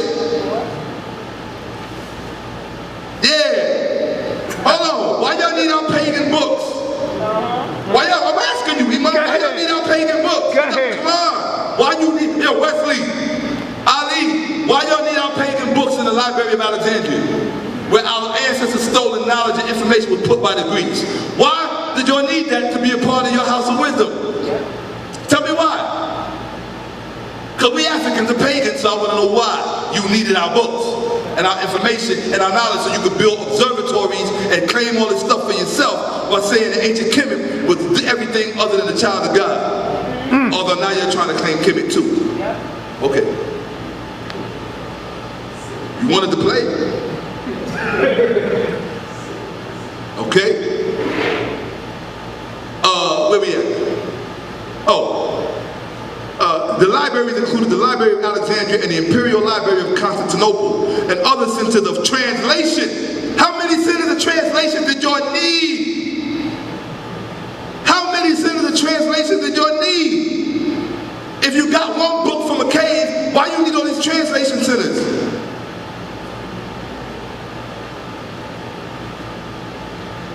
Can't come in my house and lie. And learning function at Merv, Salonika, Nashipur, and Ctesiphon, situated just south of what was later to become Baghdad. And we already know that before it became Baghdad, it was what? Jewish. Did I prove that or did I not? You proved it, brother. But you want us to think that the Quran said, poof, to a man's hand in a cave called Hira, a Christian name, after a Christian town. The Umayyad Caliph Muawiyah the first gathered a collection of books in Damascus, that's Christian Syria people, that were already referred by the name Bait al-Hikmah, or House of Wisdom, and contained Greek and, okay, hold on, 1 second. Contained Greek and Christian books about medicine, alchemy, and other disciplines. The Umayyads also joined many ancient intellectual centers under their rule and employed Christian and Persian scholars to both translate works into Arabic and to develop new knowledge. These are, you want to know where your Quran came from? Are you serious? Do you really want to know? I'm just asking. Where it come from, Shakka? Well, see, Wesley's smart. I'm messing with Wesley because he's a PhD. He knows I ain't messing with that Quran. Wesley knows. See, Wesley is on a very special trip. Real talk. And if he succeeds to some degree, I think I can support him. Because he's like, okay, well, wait a minute. This is what's in Islam that is not African. Let's take it out. My whole thing is, what are you left with? You ain't got surah. So you got to say goodbye to all of the surahs. You got to say goodbye to all the hadiths. You got to say goodbye to Isa. When you strip it of all of this Persian, Jewish, Christian stuff, what's African left if you want me as an African to embrace Islam? That's all I'm saying. I'm not attacking Islam. I'm saying it's not African. And the reality of it is that all of those Arab Muslims are going to side with me. They're not going to side with you, Wesley, or you, Ali Muhammad. They're going to side with me. Real talk. I'm just saying. Real talk. Right? Oh man. And these were fundamental elements that contributed directly to the flourishing of scholarship in the Arab world. So apparently the Arabs were not drawing off of Allah. Apparently they were not drawing off of Muhammad. They were drawing off of, where they? Greek and Christian, and the Greek Christian books and some other, with that Persian stuff. Right, contain Umar doesn't let you sit and employ Greek and Persian scholars to both translate the Persian scholars, the Greek scholars, and they do all the chanting, Library of Alexandria, god damn. Go to this. Gee, Manetti, y'all was just stealing shit. The House of Wisdom. In the 8th century, the Abbasid dynasty replaced the Umayyad as the ruling dynasty of the Islamic Empire. In the 8th century, the Caliph Al-Mansur built Baghdad and made it his capital. He built Baghdad right in the middle of all this Judaism and Christianity. Except that now texts were translated into, let me touch myself, Arabic. That was a polite move. That was a polite move. My brother Polite, I love you. Real talk, real talk. You are my inspiration. Real talk, bro. You inspire the hell out of me. I'm saying that on camera. Reggie too. Brother Reggie said you inspire the hell out of me. Sarah Sue said you inspire the living daylights out of me. Real talk. Real talk. Here we go. Imam Bashir, you inspire me. Wesley, you inspire me. Ali, you inspire me. Because you're my brother. I need you, you need me, we need each other. Real talk. Okay, here we go. Where am I?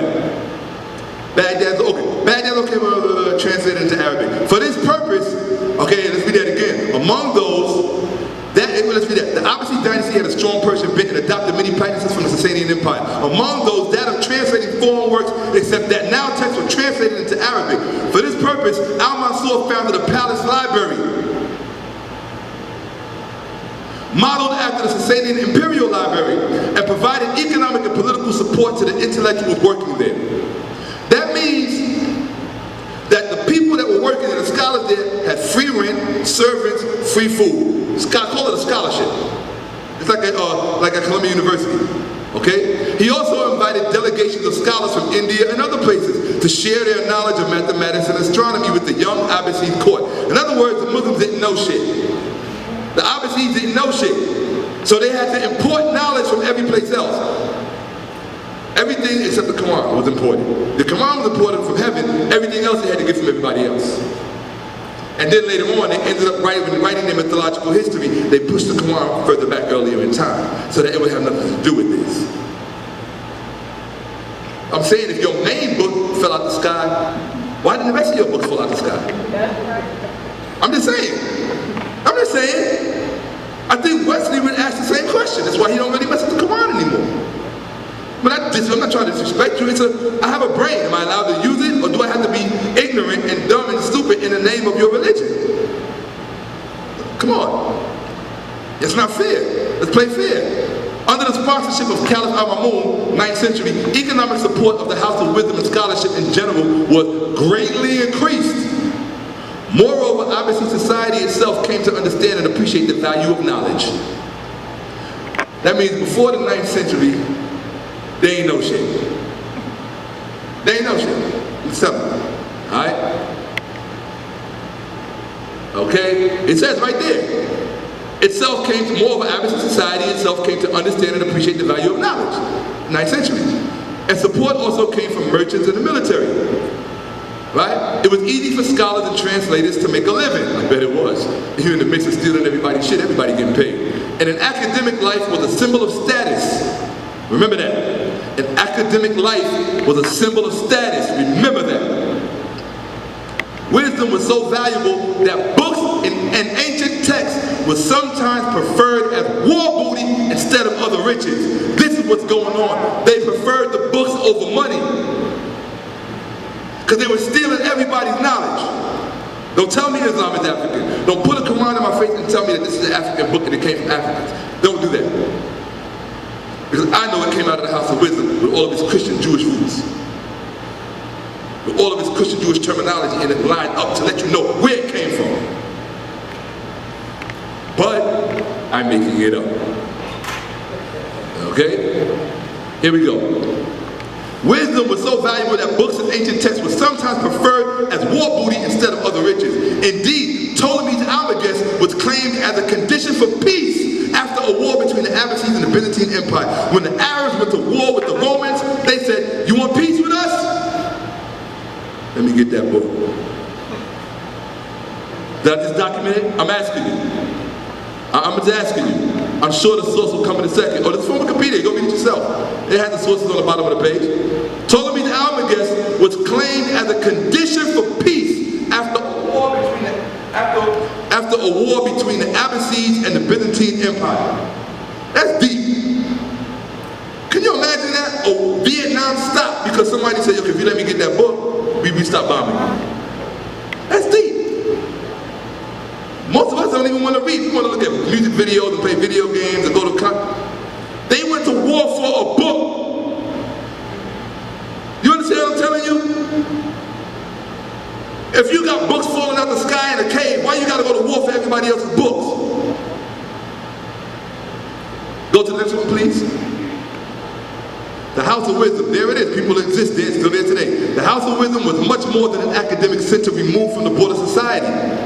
Its experts, now you see, it was removed from the border society. What does that tell you? That means whatever was going down in secret. The average religious person in the street don't know where the book is coming from. It was removed from the border society.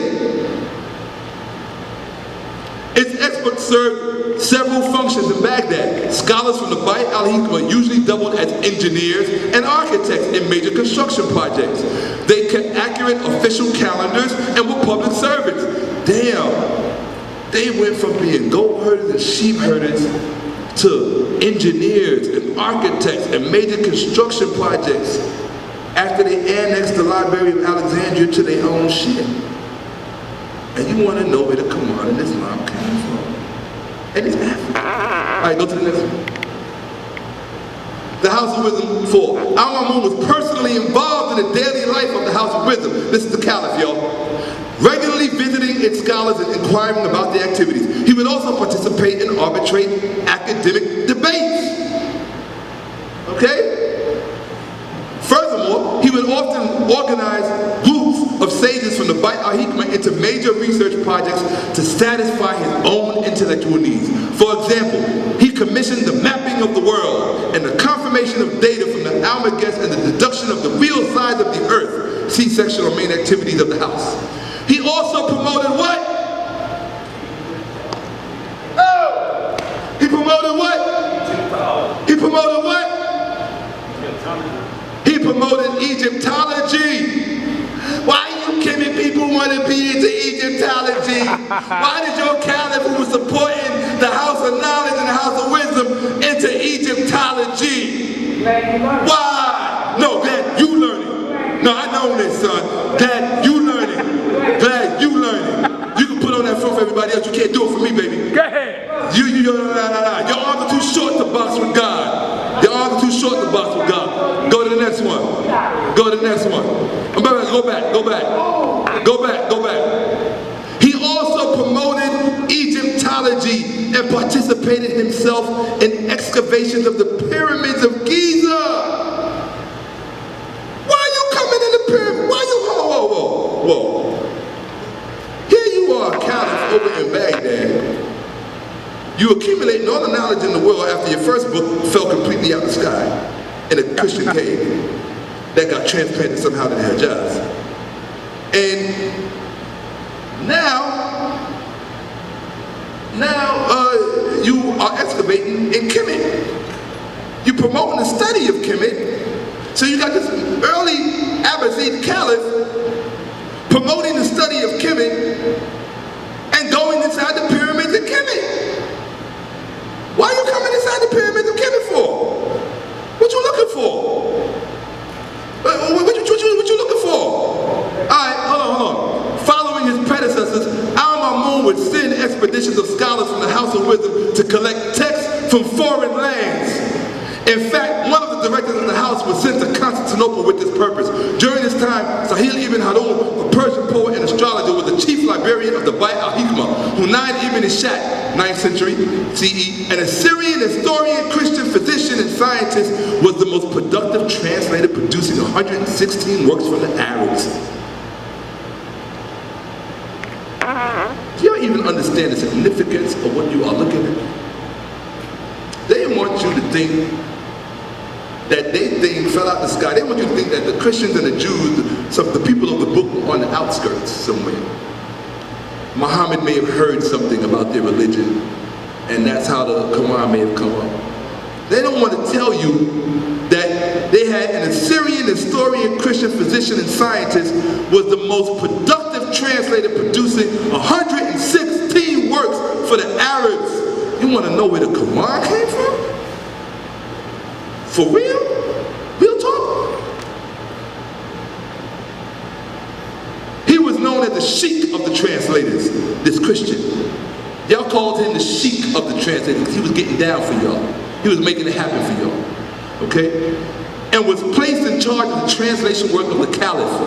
This is the highest man in Islam. Who did he place in charge of his translation work? A Christian, an historian Christian. You know the one that had on the burqa? Remember his wife was working all that, you know? But I'm making this up. Go to the next one. I told you early on that it was going to happen.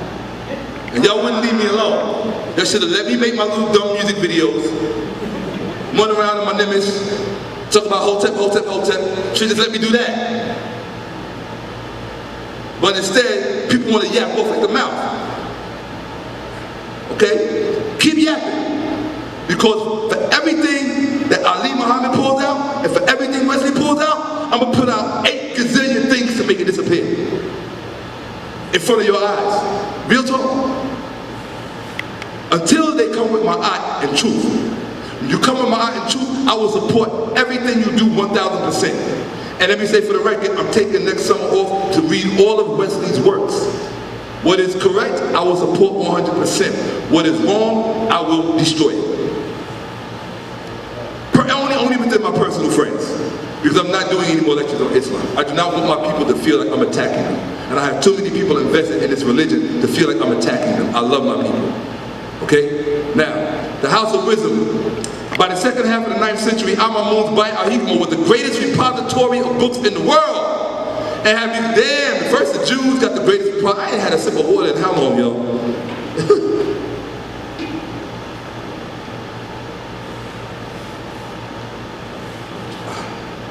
We call that tefnut.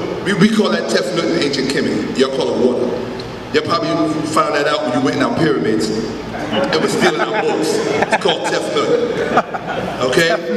So Ali Muhammad want to show you all that Egyptian stuff in the Quran. Now you know how it got there. Ali Muhammad want to show you all that Egyptian stuff in the Quran. Now you know how it got there. They incorporated the Library of Alexandria, the greatest repository of books in the world. It had become one of the greatest hubs of intellectual activity in the Middle Ages, attracting the most brilliant Arab and Persian minds. The House of Wisdom, I ain't heard the word black or African yet. The House of Wisdom eventually acquired a reputation as a center of learning. The House of Wisdom included a society of scientists and academics, a translation department, and a library that preserved the knowledge acquired by the Abbasis over the centuries. Y'all think knowledge is a game? You think it's a motherfucking game. That is your problem. Real talk. Knowledge is not a game. These people who went to war and said the only way we will stop is if you give us that book. Ptolemy's Almagest, which is the incorrect name for it. Because the original name is in Greek. And the Arabs changed the name of it. But you know that already. I know Imam Bashir. The House of Wisdom, I already told you, they got everybody up in there. Furthermore, linked to it were also astronomical observatories and other major experimental endeavors. Indeed, the House of Wisdom was much more than a library, and a considerable amount of original scientific and philosophical work was produced by scholars and intellectuals related to it. Remember, most of the scholars and most of the intellectuals were what? Christians. They told you that. They're Christians. Christians and Jews. They told you that. But you're going to make me go back and show it to you again because you don't believe your own lying eyes. Go to the next one. Sources for the House of Wisdom. Al-Khalil, Jim, 2011, The House of Wisdom, How Arabic Science Saved Ancient Knowledge and Gave Us the Renaissance. Lyons, Jonathan, The House of Wisdom, How the Arabs Transferred Western Civilization. Marie Joseph, Bakadak, Medieval Islamic Rashidi, Encyclopedia of History of Arabic Science, Rutledge, Addison, London, Peter the Great Medieval Thinkers, Al-Kindi, Oxford University Press, France, Rosenthal, A Classical Heritage in Islam, because I'm making it up.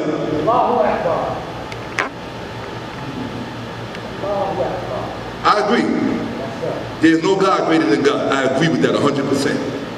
I agree with that 100%. Now say it in the African language, can you? No, I asked you to say it in the African language. Okay, here we go. You don't know any African. Let's go to the next one. Let's go to the next one. Hold on a second. This is. I gotta show you how to put the video up, man. This is Khalid Muhammad. Now, hold on. This is the Honorable Dr. Khalid Muhammad. Not long before he perished, or before he was taken from us. Do you see him in Muslim garb? Nope. What do you see him in? Kente. Kente cloth. Do you see him repping Mecca or Asia? Nope. What is he repping there? Kemet. Kemet. My eye. He's repping Africa. He was a Muslim. Excuse me. Relax. Hold on, I talked to the man. Did you talk to the man? I talked to the man. Did you talk to the man? I talked to the man. I'm asking you a question. Did you talk to the man? No. Okay, I talked to the man. Sit down and stand down. Go to the next one. Go to the next one. Hold on, you said he was a Muslim. Let me make a liar out of a Muslim. What is that on his ring finger? What is that? Is that a moon and a crescent? That is an ankh. That is an ankh. Stand up and give me an applause. That is an ankh. That is an ankh. He's a Muslim. That is an ankh. Ali Muhammad. No, you shut up. You got no wins here. You got no wins here. My eye is talking. That is the truth. That is the truth. That is the truth. And let me ask you a question. Here, is that a crescent? Is that a moon and a crescent? Relax. Is that a moon and a crescent? I'm asking you a question. Is that a moon and a crescent on his finger? No, it's not. All right, people. Do you see an Islamic ring on his finger? What do you see? You see an arm. Oh, so okay, now hold on. That if I'm a liar, the Khalid Muhammad's a liar. He ain't no liar, that's an arm. He wearing an arm. Where's your arm? What do you mean? Where's your arm? I don't gotta have an arm. You ain't gotta have an arm. Okay, pardon me. Go. Hold on 1 second. All right. You see that flag he's draping over his shoulder? Do it got a moon and a star on it? Nope. What it got on it? Red, black, and green. RBG, red, black, and green. Don't let these people fool you and don't let them lie to you. He was waking up. He was moving away from it because he was evolving. How do I know? I know the person who was selling him the books he was reading. He was only interested in Egypt towards the end. That's right. Only interested in Kemet towards the end. Real And talk. that's a fact. That's real talk right there. His wife, Phyllis Yvonne Stickney, was my first landlord. I talked to the man in the street, held his hand and touched his flesh. I don't gotta make up nothing. He was a good man. He was a good brother. When he first came to the United African Movement, he came in there, he walked in there, and he disrespectfully said, "That's right, we killed Malcolm. What you gonna do about it?" He said that. When he was still in the Nation of Islam. And the more time he spent around Dr. John Henry Clark, the same thing that happened to Malcolm happened to him. It was no longer about Mecca. It was no longer about Asia. It was about Africa. It was about RBG, red, black, and green, and Hotep. Read what Malcolm said about ancient Kemet. Bashir can't tell you what Malcolm said about ancient Kemet, even though he said he came to Islam through Malcolm because he saw a Spike Lee movie. Malcolm wasn't Muslim either. What did Malcolm say about Kemet? Was he Muslim? Okay, now. He died Muslim. Now. Malcolm wrote extensively about Kemet. Malcolm spoke more about ancient Kemet than he did about Mecca. My brother has an ankh on his finger. If you're not going to believe me, then believe him. As I told you, Shakka Ahmose doesn't have to say anything. I'm not sharing with you my beliefs. My beliefs are my own personal business. I never share my beliefs. I am showing you real life evidence. evidence. Let the evidence have the last word. Go to number 2. Go to presentation 2.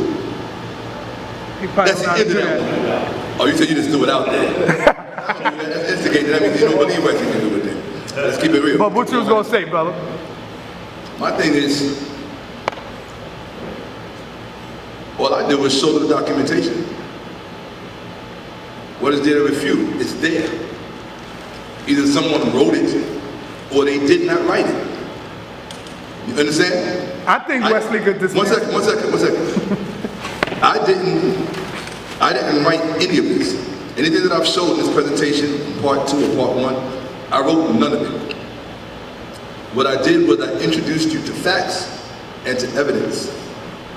And I made an effort to assist you in interpreting it. The reason being is that if I was to throw out half of the stuff that I spoke about this evening, half of the audience would look at me like they'd never heard it before. I can guarantee you that. Because we've been socialized to have incompetent retention spans.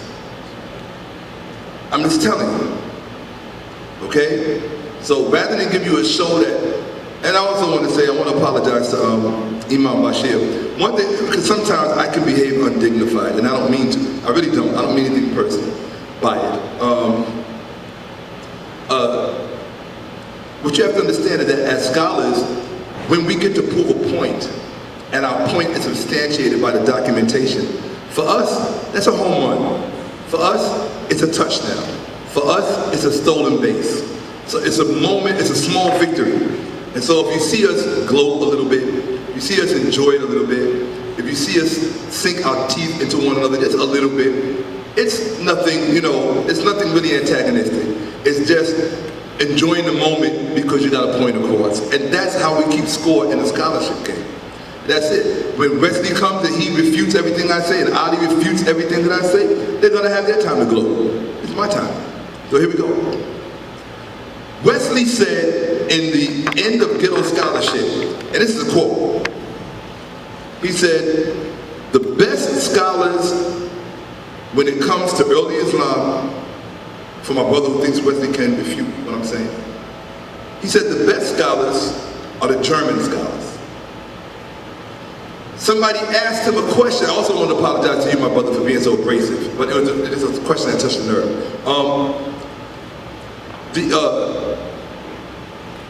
He said at the end of at his question and answer period during the end of Ghetto Scholarship lecture, somebody in the audience stood up and asked him, why the German scholars? Why are they the best? I'm not making this up. Go watch the video. The end of Ghetto Scholarship where he's lambasting Dr. Walter Williams. And Wesley's response is, I don't know why they're the best. I guess it's because they have a lot of time on their hands and they have the resources. That's what he said. It's not, I'm not going to put words in the mouth that the man didn't say. Okay? Now, my thing is that this is the bone that axe I have to grind with Wesley. If you say the German scholars are the best, then why don't you share with the people what the German scholars are saying about Islam and about the Quran? So since you won't do it, I'll do it. I'll share with you what the German scholars, since Wesley said that they are the best, your guru, your teacher, your master teacher Wesley said that since you feel that he's the best, he can refute A, B, C, D, E, F, G. I'm going to follow his route. If he's the master teacher, I got to listen to what he's saying. He said the German scholars are the best, so we're going to go to the German scholars and see what they say about Islam. Is that fair? Yes, sir. Is that fair? He said it. So let's see what the German scholars are saying. With help from a few data books, this is back to the last session we were talking about the dating on the papyrus on Perth, I think 582 it is, the earliest Islamic, or rather the earliest Arabic text on papyrus. And you asked me questions, Imam Bashir, about the dating, and I told you that they did not use the Haggadah and that they were using another Arabic system of dating that had nothing to do with Islam. This particular post addressed that. The German scholars, with help from the few datable and localizable extant witnesses, namely coins and inscriptions, this is called numismatic evidence. The contributors to this volume undertake the task of explicating the contours of this development in the first 2 centuries. It will be proven that the numismatic discoveries from period, that's receipts, coins, hard evidence, okay, ledgers. It would be proven that the numismatic evidence from this period, as well as the inscription on the Dome of the Rock, actually concerns Christian texts and symbols which document Syrian Arabian theological ideas that God is one and single, and that the one he has sent, Jesus, is to be praised, or in the Syriac language, Muhammad or Hamid. Such statements were aimed at demarcating the text communities from the Byzantine concepts of the Trinity and Christology. They are explaining to you, the German scholars are explaining to you what the argument was in the region at this time, the 4th, 5th century, on the eve of so-called Islam. They're telling you that it was a Christian argument. Okay? They say that such statements were aimed at demarcating the text communities. That means drawing a line between the communities, between the Christian communities and just between the Christian communities. Put it like that. They were drawing a line between the Christian communities. That's all you need to know. At that, because that's what they're saying. Such statements were aimed at demarcating the text communities. Hear what they said? The text communities. What's the text? The Bible. The Bible. The people of the book, El Kitab. That's the text. And that these statements were being made to draw a line between these people. Okay? In the first part of the lecture, I talked about Christian schisms. Wars against Christians that they know that Christians don't like to talk about. They want to give you this whole Jesus story, how kind they were, and blah, blah, blah, bullshit. They went to war with each other, no different than the way Jews go to war with Arabs, and Arabs go to war with Jews, and Hutus went to war with Tutsis. They warred with each other, except their wars were protracted and long and lasted centuries. And their barbarism towards each other, Christian towards Christian, was crazy. I mean, they were beheading each other the same way Muslims are killing and beheading Muslims in Iraq right now, if you listen to the news. People think that these religions are monolithic and that they're all together, and the only time they all band together is when you start showing how fake their religion is. Then all of a sudden they're one. Okay? So, such statements, what are the German scholars saying? Such statements were aimed at demarcating the text communities. See the apostrophe on the end of text? That means the communities belonging to the text.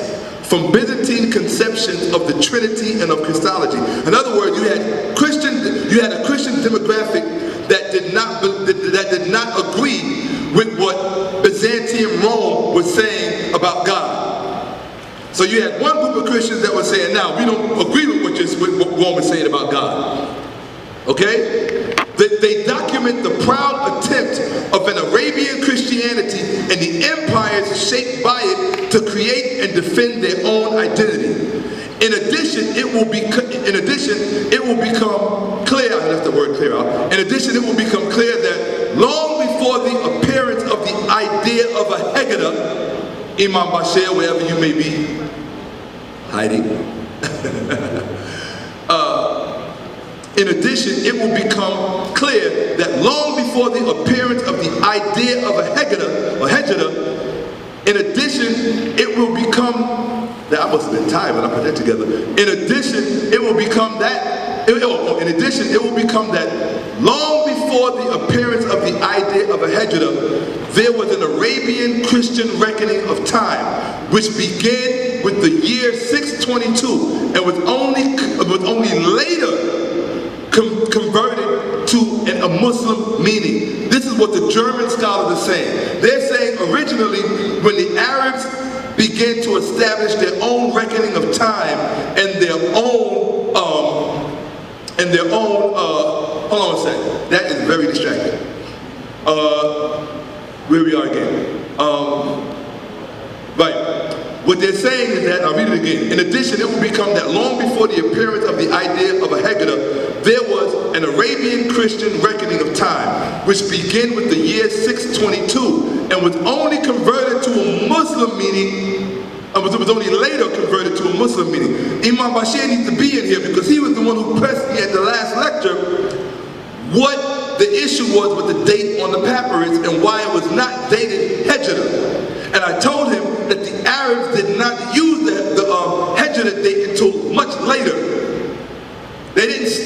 622 with a Hijra. They had a completely different dating system. It's known as the Year of the Arabs. Why? Because Muhammad's story had not been invented yet. That is a much later invention. You're talking 8th, 9th century, coming out of the House of Wisdom.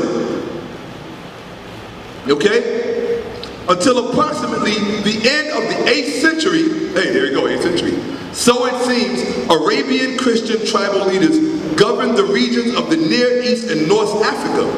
Indeed, the Umayyad leaders and even the early Abbasids were what? Say it louder. Christians. They were Christians. Where you at, Imam Bashir? Since you want to know what the German scholar says, because Wesley, everybody's champion, said the German scholars are the best. That's what he said. But he never tells you what the German scholar says, because he knows you're not going to read it. Because like Dr. John Henry Clark said, you don't read enough. Imam Bashir, I'm going to read it for you again because you're back. You asked me about the papyrus and the dating, the Arab dating. And I told you they did not use a Haggadah. They had a different Arab standard for dating. The Haggadah story was not invented until the 8th century, 8th, 9th century. It's a much later story. They had not come up with the story yet. That's why that papyrus, per 558, the earliest papyrus coming out of Egypt, does not mention Haggadah. Here it is. I'll read it for you again.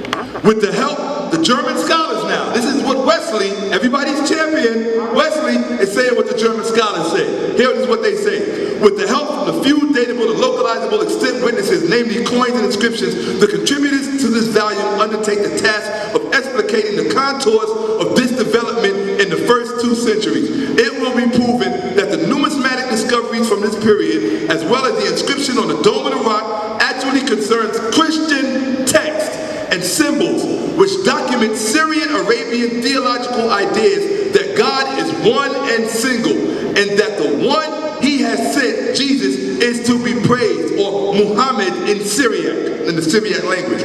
Such statements were aimed at demarcating the text from Byzantine conceptions of the Trinity and of Christology.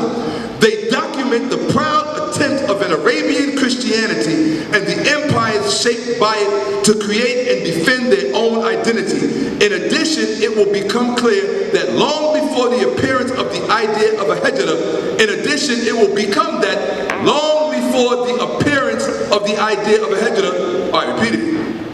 There was an Arabian Christian reckoning of time, which began with the year 622 and was only later converted to a Muslim meaning. This is what the German scholars are saying.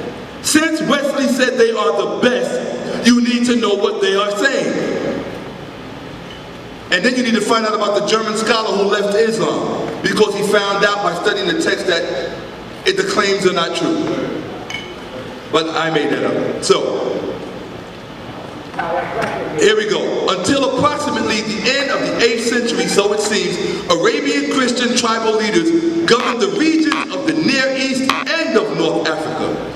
Indeed, the Umayyad leaders and even the early Abbasids were Christians. I didn't write that. It's not my words. Okay? That's from new research into its early history, hearing the origins of Islam, the foreword, page 9 and 10, third and first paragraph respectively, edited by who? Karl-Heinz Oleg and Gerd R. Poen. These are German scholars at the top of their game. These are German scholars at the top of their game. These are not guys that graduated from Borough Manhattan Community College. Not that there's anything wrong with that. These aren't guys that are coming out of York College and Queens and other community colleges. These are the guys at the top of their game.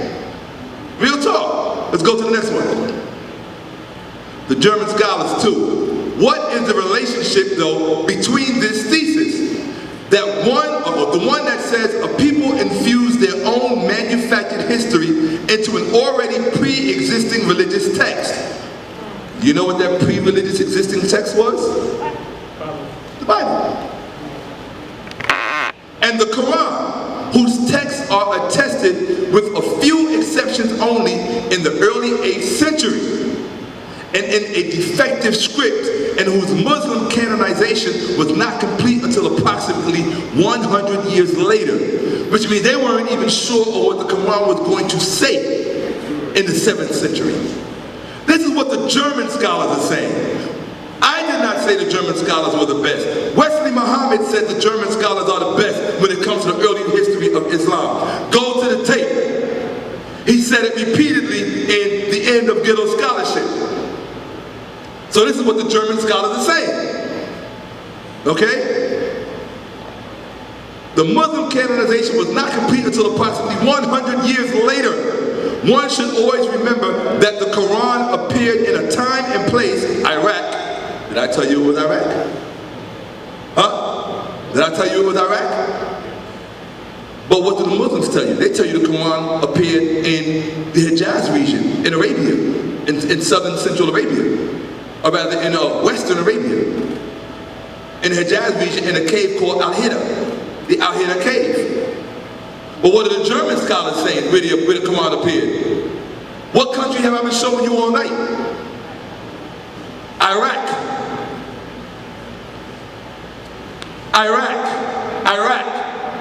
So the German scholar said what? One should always remember that the Quran appeared in a time and place, Iraq, when the entire surrounding region was still Christian and Jewish. Did I prove that tonight or did I not prove that tonight? I asked you a question. Did I prove that tonight or did I not prove that tonight? At some point in time, African people are going to have to stop being quiet and attest the truth. Either I proved it tonight through the documentation or I did not.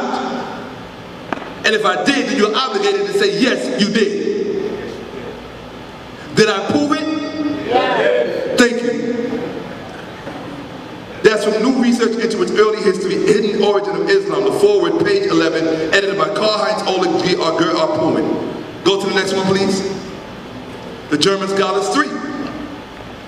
The Christianized Arabian tribes put together a lectionary or lectionaries in Syriac, naturally following the usage of the period for the validation and certification of the scriptures, Old and New Testament, which were then later transferred into the Arabic language. Did I not show you the evidence of a translation movement and process in the House of Wisdom? I cannot hear you black people. I cannot hear you Africans. I know Africans to be loud people. They always say we got big mouths. So why y'all getting mealy mouthed on me now after I showed you the goddamn evidence and the documentation? Did I not show you there was a translation movement of books, foreign books being translated into Arabic? Did I or did I not show that to you? Thank you. Stop with the bullshit. We get mad when the cops do something to us. I'm giving you your brain back. Get loud. I told you they performed a frontal lobotomy on you. This is what the German scholars are saying. Do not say Shakka Ahmose said this, because I will find you and we will dance. Real talk. Real talk. Don't lie on me and don't put words in my mouth. Because I don't do that to any human being. I was raised as 3 things you don't mess with. You don't mess with a man's money, a man's reputation, or a man's family. If you mess with any of the one, you automatically mess with the other 2. You gotta dance. Now I understand potentially I gotta dance because by sharing these facts and evidence with you, you gotta remember religion is big business. It's the biggest business on the planet. So yeah, I'm messing with a man's reputation, man's family, man's money. Somebody got it, right? Here we go. You gotta have a little bit of courage in life. Here we go. Here we go. The Christianized Arabian tribes put together a lectionary or lectionaries in Syriac, naturally following the usage of the period for the validation, listen, and certification of the scriptures. So that's what the Christian Arabs were doing, according to the German scholars who Wesley says are the best. Old and New Testaments, which were then later transferred into the Arabic language. The term later here means only in the time of the Umayyad Caliph Abd al-Malik, 8th century, or his successor Al-Wali, 8th century again, early 8th century, who established Arabic as their new official state language. And I wish I had time to tell you about the man who actually really established it. He was an Iraqi general. did those texts come together, which certainly cannot be traced back to Christian roots, or that seem to point to an Arabian prophet. So what he's saying, what the German scholar here is saying, that there are parts of the Quran that do not go back to the Christian roots, that does speak about an Arabian prophet. He's saying, where do they go back to? How far do they go back? There is a famous comment from the 9th century concerning Uthman's destruction of all Quranic manuscripts, except for the full text that he caused to be put together. Is it possible that this refers much more in reality to the elimination of the foundational Syriac text in the early 8th century? So the question that they're asking, or that they're really promoting, it's kind of a polite way of hinting at there was a foundational Syriac Quran, a Christian Quran, that predates the Abbasids writing back or back engineering their concepts or their propaganda into what later became the Quran. This is what Wesley Muhammad stands by, which is why he promotes a pre-Quranic Islam. I have no problem with that. If he still needs to call it Islam, no problem. I have no problem with that. Really, I really don't. Okay? But just don't tell me it's African. Go to the next page, please. Join the question and answer period. Okay, so that, oh, while we're here, I'd love to go, where are my other scripts? Would you go further? Keep going. Keep going. Keep going, keep going, keep going, keep going, just keep going until I tell you to stop. Okay, I was probably further up toward the front, so I'm not going to really trip on it. Okay, can I have the second presentation? It says number 2. Once I didn't go to college for him because the mind is to tell what's in the waist. Real talk. E-man, sit down, man. Okay. Leave that man alone. All right, are we good? Okay, here we go. Talk to me, man. Can I get what I need? Yeah, because I was raised in the city. Ever since I was an itty bitty kitty drinking the girl, my mama's too. Oh, pardon me. Here we go. Hey guys, can I get some quiet so I can focus on what I'm about to share with you? All right. We need a bigger window. Hit slideshow at the top. Hit slideshow at the top. Yeah, go to the right, go to the right, go to the right, to the right, to the right. There, right there, right, you just pass it. In the middle, there you go. No, and no, there you go. Yeah, just click it. No. No, you were up there, man. Go back up, man. Yeah. Okay, here we go, cool. Awesome. The Christian Judeo-Syriac language of the Quran. Can I go have the next one? This is the International Organization for Standardization. Does it say Shakka Ahmose folded? No.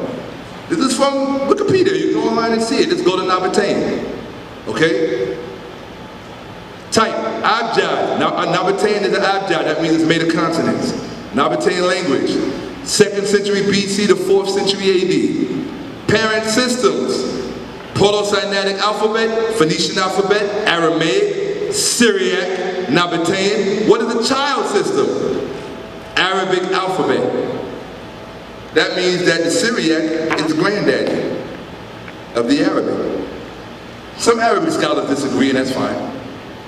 But I'm going with the International Organization for Standardization, the ISO. I got to go with the established prevailing view, right? So this article contains IPA phonetic symbols. Without proper reading support, you may see question marks, boxes, other symbols. Go to the next one. Here we go. These words. As a Muslim, when you engage the Quran, or when you are proselytizing and you are entreating someone to learn about Islam, these are the words that you're going to come in contact with. Quran, Allah, Muhammad, Surah. Well, I think you already, who can tell me where Surah came from? Raise your hand. Say it again. Surah University. He said Surah University. Anybody else? Oh, y'all didn't see the rest of the lecture? Huh? The town, the city Surah, the academy Surah. And what was that? Was it a Muslim city? It was Jewish. Was it a Muslim town? No. It was Jewish. You're just sure. Okay? Hadith. Remember Haditha? Yep. The Christian town. Oh, was it a Muslim town? I'm sorry. Was it a Muslim town? Nope. No. What was it? It was a Christian town. Plain and simple. That's what it was. Okay? We got Imam, Madrasa, Jihad, Sharia, Isa. Well, we know about the River Isa already because I showed you the River Isa. I showed you where it was, gave you the coordinates, where it's located in the town. I told you the Quran is a map and that whoever put it together put this terminology in there so that whoever could unlock the key would know where it came from. Period.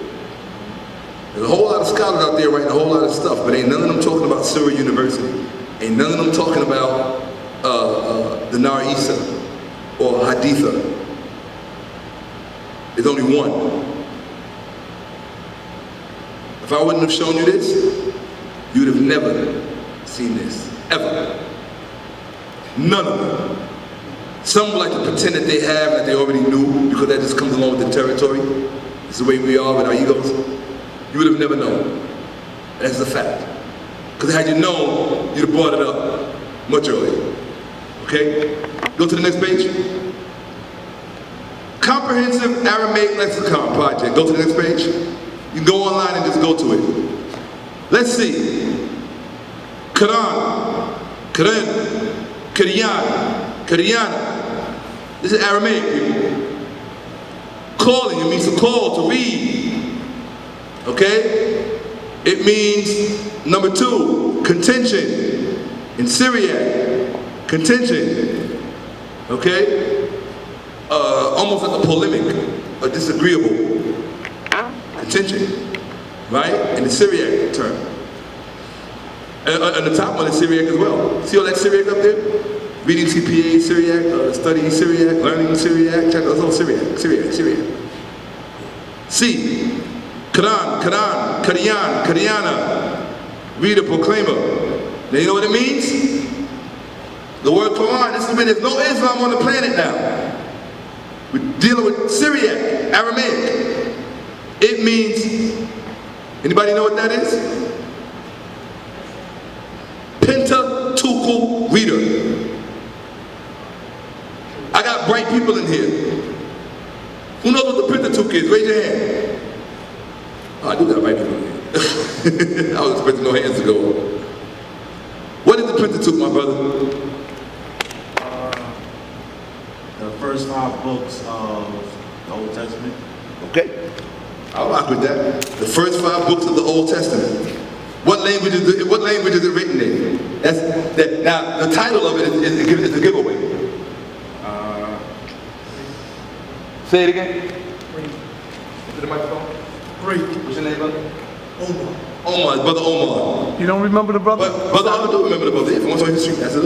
As brother Omar, who just told you, the word Quran in Syriac means Pentateuchal reader. The Pentateuch is, the Pentateuch is supposedly,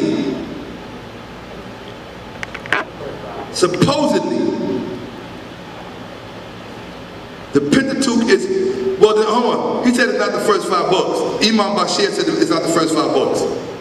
Now, I don't want to be disrespectful. I really don't. I really don't want to be disrespectful. But when you wear your ignorance like a badge of pride, somebody like myself is going to point it out. Because the term penta in Greek is 5. Okay. Okay, now. Okay. So, the term Quran in Syriac means Pentateuchal reader. One who makes a proclamation from the Pentateuch. Okay? That's from, you're going to love this book. It means from Jastro. Wait till you find out who Jastro was. It means one able to read in the what? Bible. Quran, Quryana. one able to read in the Bible. So when you come to me with a Quran, and a Holy Quran, you're coming to me with a word that comes from Syriac, and you're telling me that this is your holy book, and I have no problem with that. But then somebody somewhere wants me to think that this is African, and that by me engaging, I'm engaging the religion of my ancestors that they created. Okay? Oh, can I go to the next page? Oh, here we go. This is it's a picture of a book that's about this thick. It's a very big book. And it was written in the 19th century, okay? Right after the Civil War, by a Jewish scholar. And here you have, in his book, one able, that's the word, Karanya, one able to read in the Bible. Okay, this is the word Karanya in Hebrew. One able to read, I'm sorry, in probably Aramaic. Okay? One able to, or Syrian, one able to read in the Bible. If one, now check this out. If one betroths a woman with the condition that I am a Karanya, she is betrothed as soon as he can read 3 verses in the synagogue. That means you couldn't even get married unless you could prove that you could read out of the Quran. This has nothing to do with Islam. Islam is not around yet. Remember we were talking about all of those Jewish cities and universities in Babylonia? That's them talking. So it got nothing to do with Islam. But you coming to me and telling me it's African. When these Jews are reading out of their Quran in the Syriac language. They tell you, Pentateuch reader. The Pentateuch is the first 5 books of Moses. Written in Greek, supposedly. I already reviewed what the Pentateuch actually is on Sound Edit TV. You have to go back and check out, I think he called it Exposing Islam. He comes up with these crazy names, but it's there. Okay, here you go. If one betroths a woman with the condition that I am a Karanya, she is betrothed as soon as he can read 3 verses in the synagogue. Not in the mosque, in the synagogue. This is the case only when he says Karanya or Karana. So all the Arabs, they dropped the A and it's kept Quran. But if he says Kara, which means one who just dictates a letter, he can't read, he can only recite. I mean, he can repeat something he heard. That's it, right? That means he ain't getting married. That's what that means, okay? Kananyos. All right, can we go to the next one? That's from this book, a dictionary of the Targum, Talmud, Babli, Talmud, Yerushalmi, or Yerushalmi, and Midrashic literature, published when 1886 by Marcus Jastrow. Karanya, one able to read in the Bible. You don't have to put the ya in it because the ya is not even there. It's just Karana. Karana. Right? One able to read in the Bible. If one betroths a woman with the condition that I am a Karana, she is betrothed as soon as he can read 3 verses in the synagogue. This is and this something down here, I don't know what that says, but this is the case only when he says Karana. But if he says Kara, you can forget about it. One who dictates a letter, being a scholar with status. Remember I showed you that? I showed you that in the Jewish Baghdad, that being a scholar meant you had status. Okay? Deacons. I'm showing you how this word fits in here. This is, I told you, the Syriac Orthodox Church has the oldest Christian surviving liturgy on the planet. I showed you that in lecture part 1, I documented that. So now we go back, and I told you that this whole Quran thing and Islam, it comes out of this whole Syrian Babylonian matrix. Christians and Jews forcing each other to convert back and forth. It was just a free-for-all. It was crazy. The different ranks of priesthood in the Syriac Orthodox Church, i.e. Patriarch, Catholicos, Metropolitan, Coepiscopos, priest, deacon, layman. In the Syriac Orthodox tradition, different ranks among the deacons are specifically assigned with particular duties. The 6 ranks of deaconate are Ulmoya, faithful, Mudwana, confessor of faith. Your confessor of faith. Umzarono, singer. What is number 4? Koroyo, reader. Comes out of their language. The Syriac Aramaic, it comes out of their language. Koroyo, reader. When somebody gives you a Quran, they are giving you something that has this Christian Judeo background that they do not like to talk about. Most of them don't know about it. They're brand new to the information. The few Muslims who are brand new to the information, they're going to put on a lot of airs and acts when you bring it up, as if you don't know what you're talking about. Because you remember, you're never supposed to believe what you see right in front of you. When you're dealing with a religious person, remember that. Their rule is rule number 1. Never believe what you see with your own 2 eyes. Only what you are told. Always remember that. That's rule number 1. Number 4, Koroyo, reader. Syriac Orthodox Church, deacon. You can go on Wikipedia and look it up. You don't have to go to highfalutin university text to find these things. They're hiding in plain sight. Go to the next one. Eastern Syriac, Western Syriac. English, to call, to read. Okay, that's from Qur'an. Common Aramaic, Hebrew, Qur'an. See it? See the root word? Hebrew, Qur'an, to read. Now then you got Qur'an right there to read from the Hebrew. They want you to think because they threw an N on the end of the word that it's something different now because it fell out of a cave. No, real talk. Because you don't know anything about how words are put together. You don't know anything about syntax. You don't know anything about etymology. You don't know anything about nothing. So they figure you're just going to buy the story, hook, line, and sinker at the end of a whip, or at the end of some chains, or something. Okay? Here you go. Qur'an, Hebrew, to read. That's from the Surdis Dictionary. Association of Cetaphile de France. For Syriac-speaking people, Aramaic-speaking people who live in France, probably for French Jews. I finally figured out why it would be in France, right at this very moment. That's where my mind works. That's how I figure out things on the spot. So that's what this is for. I always trying to figure, why do they have this Syrio-Phil de France? I'm like, who in France is speaking Aramaic? And I just dawned on me, French Jews. Okay, let's go to the next one. Eastern Syriac. Western Syriac, Ru, Eastern Syriac, Karai, Karaya, Kriya. English, to read, to peruse. It's right there. Kriya, Kriya. See that? Eastern phonetic. It's telling you it's Eastern Syriac. Okay? English, to read, to peruse. Eastern Syriac. Make sure that he doesn't disrespect me again. Amen. Come on, brother. When Wesley Muhammad gave his lecture, I sat there quietly, respectful. That is true. Same respect. That is true. Okay? Now, here we go. Human being. You're right, I don't read Syriac. Nor Hebrew, nor Arabic. And I'm still smarter than you. Ain't that a bitch? Okay, here we go. Eastern phonetic. Kadiyana. Kadiyana. English, agent, a student, Odaham, a reader, one authorized to read the lessons of a place in worship, a caller, Eastern Syriac.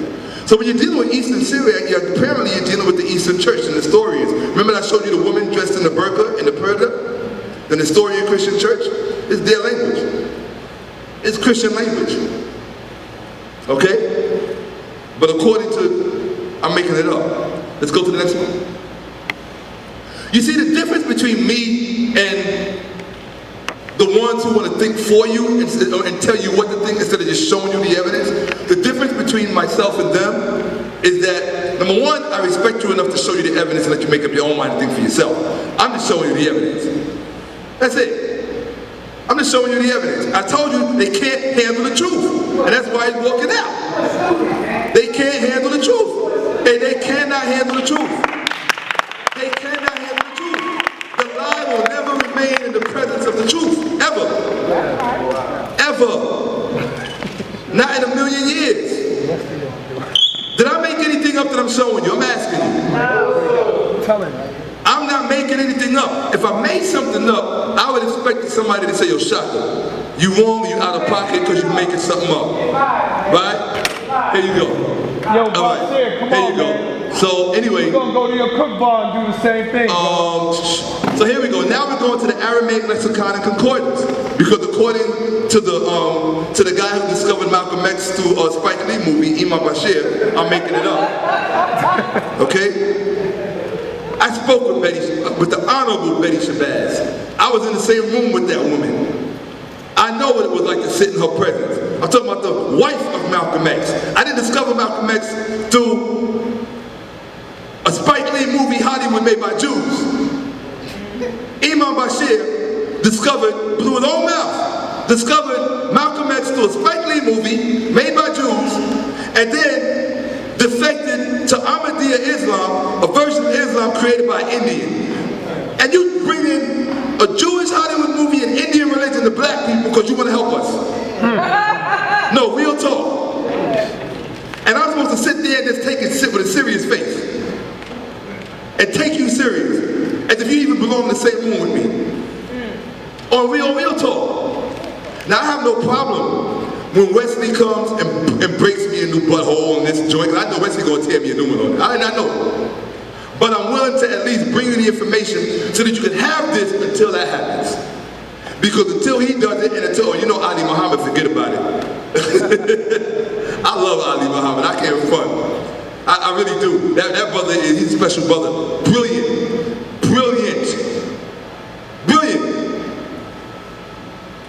I think Polite is more brilliant, but he's brilliant. That's my personal opinion. I'm entitled to it. Go to the next one. Polite is second. Look, let me say this for the record. Brother Polite is second to none. To none. He's not even second to me. He's second to none. Real talk. I'll put that out there. Aramaic lexicon and concordance. Pronunciation, God. Western, Allah.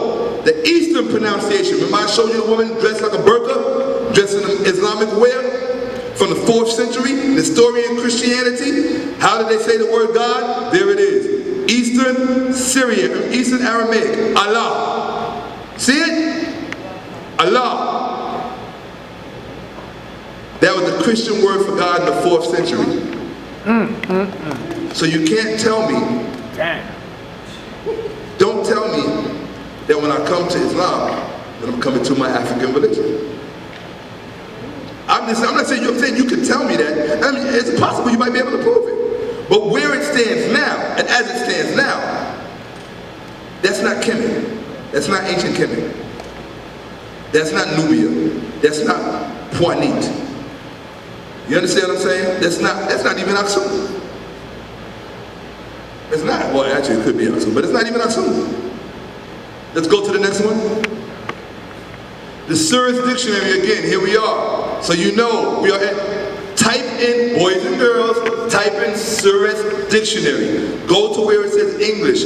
Type in any word you want to find out in Syriac and see if you can find a similar one that gave birth to the Arabic word, because it's all there. Okay, let's go to the next one. God, Syriac, Eastern phonetic, Allah, It's Syriac. That's from the Surah's Dictionary. Allah. So you want to know why Arabs and Christians, or why Muslims and Christians are killing each other? Because see, the average person would say, why are Arabs and Christians killing each other? No. With all this Arab Christianity going on, how are you going to say how are Arabs and Christians killing each other when most of the damn Christians were the Arabs in the first place? Oh, you didn't know? They also forgot to tell you that most of the Jews eventually were the Arabs too. Because many of those Arabs that became Christians were also forced to convert to Judaism at times, depending on where you were living. When you move someplace and the religion is dominant that's not yours, you feel pressure, especially in them days when you live in a temple-based economy. So on Tuesday, you Christian. On Thursday, when you want that job working for the tanner or for whoever else or for the scribe, you're going to be you. My name is, I don't know, Shlomo now, whatever Jewish name, I don't know. Okay? I don't know.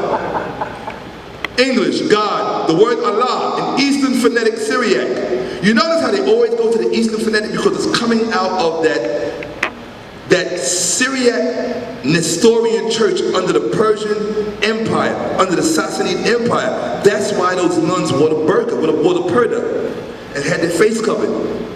Because it's Persian culture. I don't want your Persian culture. I want my African culture. I want my African words like hotep. I want my African words like ma'at. I want my African words. I want to hear applause when I say that. I want my African words. I want my African words like I want my African words like Kemet, like Tawi. You understand what I'm saying? I want my African words. Like Nisut, Nisutet, Nun, Nunet, Aket, Amun, Amunet, Atumre, Sin, Sinet. I want my African words. Billie Holiday was high on drugs and still had enough sense to say, God bless the child that has his or her own. Say it again. Own. I just want my own. That's it. I'm not saying you can't practice Islam if that's what you want to do. But me personally, as an African, I want my own. That's all. Before we became contaminated with other ideologies, with other people, be they from wherever, I want my own. African. That's what I want. I don't want the Eastern phonetic Nestorian Christian I just don't want that. I mean, my thing is that, look, if you say God is one and there's only one God, why do I gotta call him by the name you choose? Yeah. If you want to call him Allah, that's fine. Why I can't call him Atum Ray? That's right. Yeah. Why I can't call him Ma'at? Why I gotta call him what you want me to call him? Because that's thought control. You want to control what I think and what I say and what I do. You want me to be your slave, your abed. That's what you call us. And now what the Muslims, the Arab Muslims in the Middle East call us? Abed, servant, slave, servant, slave. Isn't that what the Islamicized Africans call the non-Islamic Africans? Abed, servant, slave. Because they were also contaminated by a foreigner's religion. That Ali Muhammad was to convince you came out of Egypt. Yeah, we know how it came out of Egypt. Because they annexed the Library of Alexandria. And because they had a translation movement going on and they was digging all up in our pyramids, did I document it or did I document it? I'm not making it up. Imam Bashir walked out of here because the truth hurts. If it didn't hurt, he would have sat right there with a smile on his face like he did last week. And if I was so wrong, when I asked him personally, what grade did you give me last week? And Imam Bashir out of his own mouth said, I give you an A. Nothing you have said can be refuted. I'm not going to put words in a man's mouth that he never said. That would be unfair. I'm a fair person. I don't put words in people's mouth they didn't say. That is unfair. I don't want anybody doing it to me. I did not come out to attack Islam. Have I said Islam is a bad religion? Nope. Have I said, I don't even think I said Islam is a false religion. I just said it's not African. From my perspective and from what the evidence is showing me, all I'm saying is Christian Arabs who may be black. I'm not saying that these Arabs aren't black people. I'm not saying that at all. What I'm saying is that they're just black people who got duped before we got duped. So I'm supposed to follow behind duped Africans that got duped? If they got miseducated, I'm supposed to walk behind them because it's the 3rd century and the 4th century when it's happening? Dude, my shit go back 10,000 years. Real talk. It goes literally to the sky and the stars and the moon. Real talk. Back up into my mother's womb. Real talk. And you want me to say that my salvation religiously lies in something that came out of the Eastern Nestorian church, out of the whole Jewish matrix Babylonian system, with all these words like Quran and Hadith and Surah and Isa and all of this stuff comes from? And I'm supposed to think this is African? And I don't say it with hatred or maliciousness, but I try not to say it with disrespect. I really do, because it's important that I respect all Muslims who may be present here, including Imam Bashir. Imam Bashir just get on my nerves. That's all, because it's like, dude, have some integrity. Real talk. Don't be, I hate people who are wrong and strong. Don't be wrong and strong. If you're wrong, I caught that. One to go on. One to go on. Imam Bashir said I lied. You can show me where I lied, show me. Go to the next one. Uh-oh. Eastern Syriac, Western Syriac. Eastern Syriac. What'd that say up there? Eastern Syriac. Can anybody pronounce that? Huh? Muhammad. Muhammad. I'm not, did I say something disrespectful? I didn't mean to. I was literally studying. Here you go. Muhammad. What does it mean in Eastern Syriac? It pertains to moral life and conscience within the language.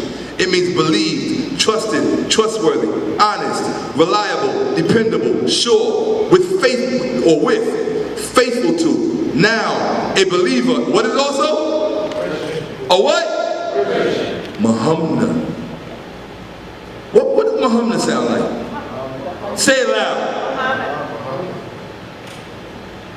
So that the people on camera can hear you. Muhammad sounds like what?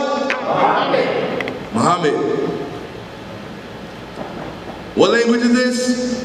Syriac. Eastern phonetic Syriac. Muhammad. That was a term for a Christian. Muhammad was a term for a Christian.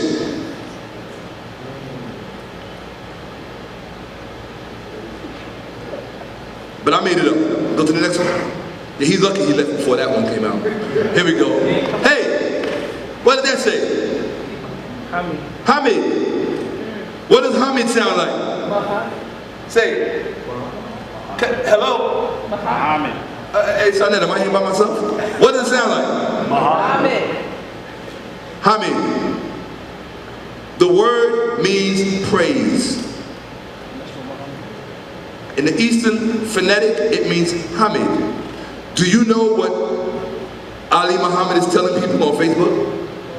He is telling people that that word Hamid is an abjad, a triconsonantal word that actually means Kemet. This is what he's telling people. Now I heard him being desperate before. I know you want to attach Islam to ancient Egypt so bad. But them Arabs ain't gonna let you do it. Because they want to destroy the pyramids. They've already said that in the press. They want to tear them down. So you think that them Arabs are gonna let you take Hamid and say that it means Kemet? Well, we do know that y'all was up in that the early caliph was up in Kemet, digging around the pyramids and stealing our knowledge and our literature. It's like the Greeks. So I get that. I totally get it. And when the Moors want to tell you, yes, I'm going there. When the Moors want to tell you they were the custodians of Kemetic knowledge, now you know how they became the custodians of Kemetic knowledge. Because the Islamic world had already appropriated the Kemetic knowledge. It took it from the Greeks and the Romans. Particularly the Romans, Byzantium, the Eastern Roman Empire, because you all know about the Eastern Roman Empire. You can tell me everything about it. Right? Go to the, Syriac, Hamid, English to praise. Dialect. This comes from the Al-Kosh dialect. Okay? Now they tell you the word is of Arabic origin. That's okay, because we already know, like I showed earlier, the early Arabs were Christians. You see, somebody would say, oh no, but it's an Arab origin. Yeah, and they were the early Christians and Jews. The Yemeni Arabs, the Yemeni Jews. In Yemen. Yes. I wish you could read that paper. There's a very important paper that I referenced in my last lecture that you need to read about the evolution of the Arabic language. Because the author talks about how important Yemen was to the ancient Arab, particularly the ancient Arab in Central Arabia and the main Arab, or as I think West people call them Al-Arabiya, the real Arabs. To them, Arabia was it. Yemen was it. Yemen was the reference for everything. Yemen was their womb, so to speak. The problem is that Judaism and Christianity are already in Yemen during the 3rd, 4th century before Islam comes into existence. So those Arabs coming out of there are already Christians and Jews. So the fact that it has an Arabic origin don't mean nothing. So you gotta know how to navigate this information. You have to be able to look at something and call it for what it is. You have to know the history it's attached to. All right, Muhammad is the primary transliteration of the Arabic given name from the triconsonantal root HMD, praise. What did it say up there in Syriac? Praise, Hamid, there it is. It just gave you the vowels. There it is at the triconsonantal root that Ali Muhammad said means Kemet. No, it means praise. Why? Because that's what they call Jesus, the praise one. They called him Muhammad. That's what the book, that's what the German scholars are saying. I didn't say that. I said the German scholars are saying. Okay, go to the next one. Al-Kosh. Now go back a second. It says the dialect is Al-Kosh. Now remember I told you, every time you go back into these languages, you keep finding these damn Christians and Jews everywhere. At the origin of all of this. That's what I'm saying. No, you can't come to me with Islam and tell me that it's African, because I keep finding Christians and Jews. Let me just take a quick break real fast so you can understand what the real beef is. No, keep filming. The real beef is this. What you don't understand, Islam, or the origins of it, came about as a beef between Christians and Christians only. The Christians who sided with Rome, or Eastern Rome, they became known as Christians. Because I told you, prior to the 4th century, they were not called Christians.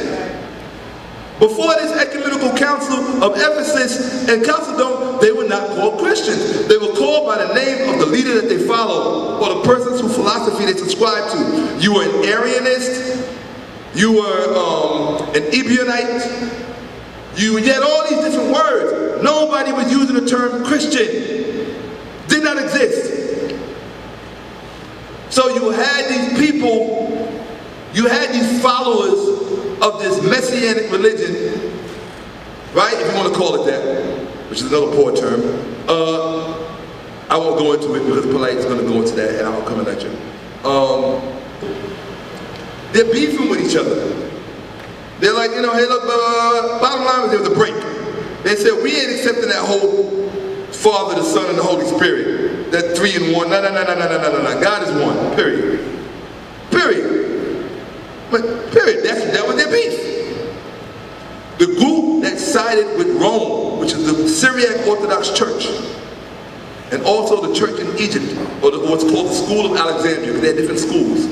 You had the School of Edessa in Syria, which is the seat of Christianity at particular times. You had the School of Alexandria. The difference between the schools is one was literalist, the one in Egypt was, the one in Odessa in Syria was literalist. That means that they believed the word of the Bible, word for word, take everything literal. The school in Alexandria, under Origen, one of the early church fathers, they were figuratists. They only believed in you believe in it figuratively, as allegories. And so there were disagreements. Study, okay, for those of you watching, go to Wikipedia and type in the Desert Fathers. Desert, as in, you know, the Sahara, D-E-S-E-R-T, for those of you who will probably end up spelling dessert. Desert, the Desert Fathers. You have to know about these guys because the first one was St. Anthony. He came out of Egypt, moved into the desert, lived what's called an aesthetic life. They developed what's called aestheticism, a hard way of Christian life, a monk type life. This got transported to Syria. And it's out of this desert, these desert fathers who start the ascetics, and then you have to follow the ascetic movement as it evolves in Syria, the seat of early Christianity, 2nd, 3rd, 4th century. Remember, it's not even called Christianity. See, what happens is that these words come along, right? And then, after they become established, we superimpose it on the earlier things that took place. And so then they have you thinking, oh, Christianity goes back. No. No. To get Christianity, you have to get them to cease using the word Messiah, which was supposedly the Hebrew term. And at a particular fixated point in time, at a particular ecumenical council, it became Christos.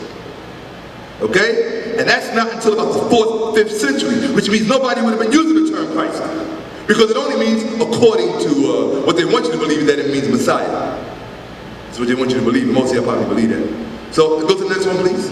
I have no idea what's coming next. Oh, Al-Kosh. Oh, go back real fast. Dialect Al-Kosh. Hamid. Dialect Al-Kosh. Well, let's see if Christians are behind this Hamid. Okay? Al-Kosh was a site of worship for the Hebrew peoples. Okay, I made it up. When they were brought by the Assyrian army during the 8th and 9th century BC. However, with the spread of what? No, it says Islam. Y'all can't read. With the spread of what? See? Now, Imam Bashir would tell you that it says Islam.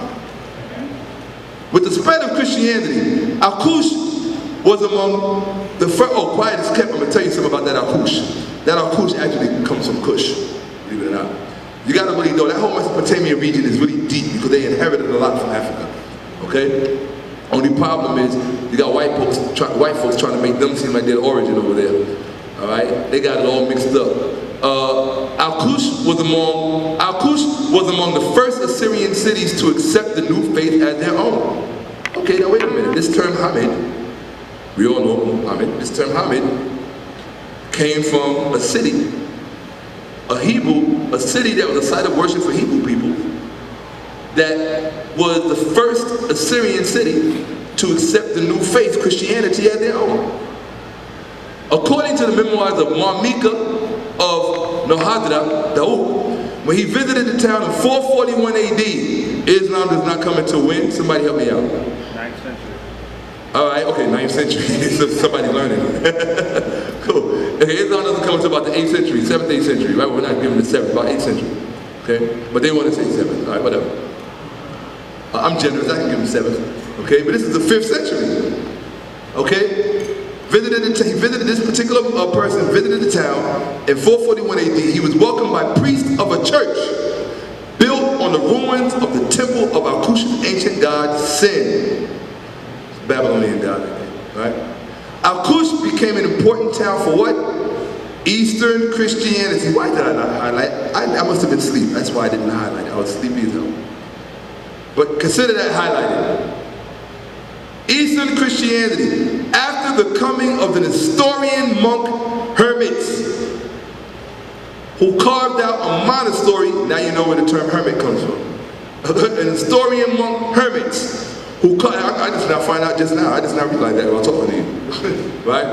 That's how language works. It jumped right out at you. Okay, hermits who carved out a monastery out of the mountains of Al-Kosh. This abbey is called Rabban Hormizd Monastery, which was crafted in 640 AD at the outskirts of the mountains of Al-Kosh. That's right around the time Islam was supposed to be coming on the scene, supposedly. So Al-Kosh is a Christian city that has a site where the Hebrews worship, and it's out of their particular dialect of Syriac that you get the word Hamid. That was brought there by Arabs. It's always these particular Arabs who are accepting Christianity very early who lend themselves to this terminology that we find later on in the Quran. So all I'm saying is I have no problem with that. That's okay. It doesn't make Islam illegitimate. It just means that for me as an African seeking to embrace my African lineage, that's not going to qualify. That's all. That's all. That's all I'm saying. Even if the people doing this were black, it still is not going to qualify. Okay? Can we go to the next one? Oh, go back real fast. I just want to see where Al-Kosh was. How come they it's up there in their Haditha. Helping you think, black people. Let's go to the next one. Al-Kosh. It was used as a seat for many patriarchs of the Assyrian Church of the East. From this monastery came Yohanan Sulaka, who decided to unite with the Catholic Church in 1553 16th or 16th century, and established the Chaldean church. Before that, all of the inhabitants of Akash, like their brothers in other Assyrian, also known as East Syrian towns, followed what?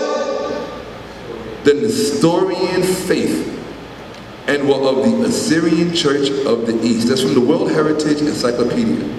People, you are looking at the Christian demographics as it pertains to the origin of Islamic terminology. That's all. That's all I'm sharing with you here. Now, mind you, so now that takes you back to the southern black people in Arabia. Okay?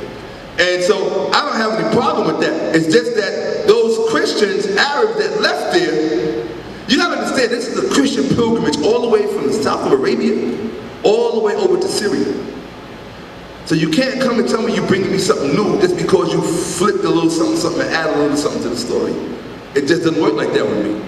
Okay? And I wish I had that Nestorian nun up here again, because I would show you her again what she looked like so you can see how they're trying to pass all of this off, all of this Christian stuff as Islam. The film finished?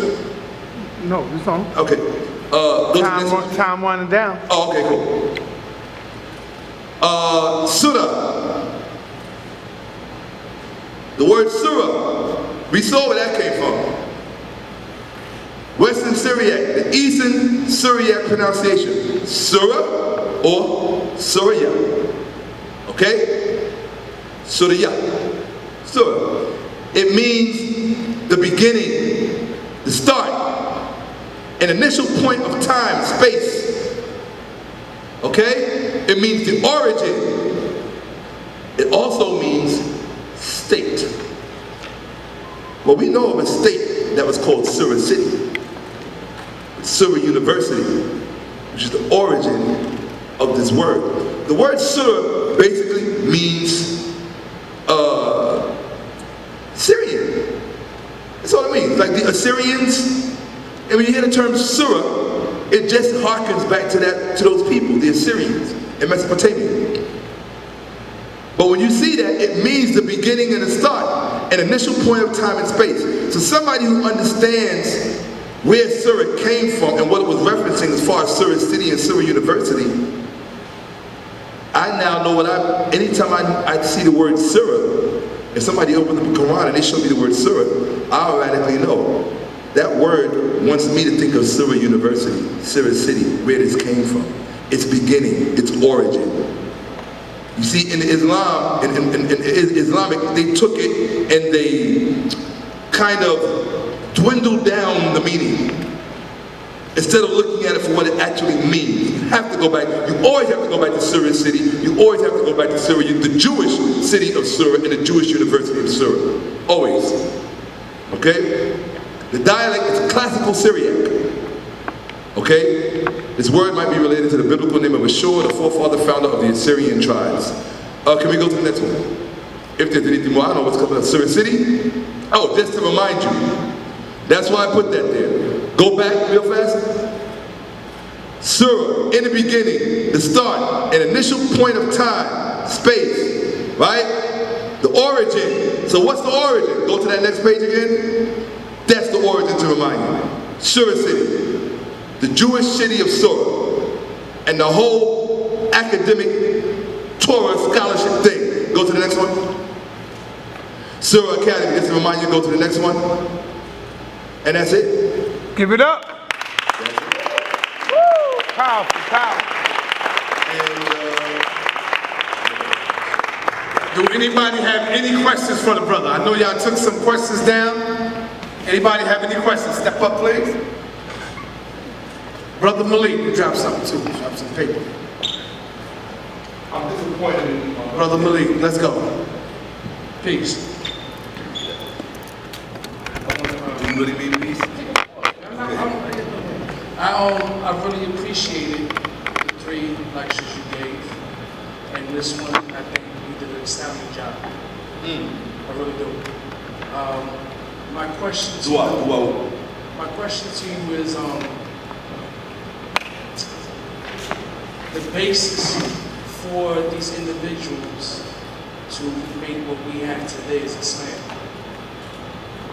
what was the purpose? Was it for political gain? Was it for land? I mean, in essence, it was an early form of capitalism.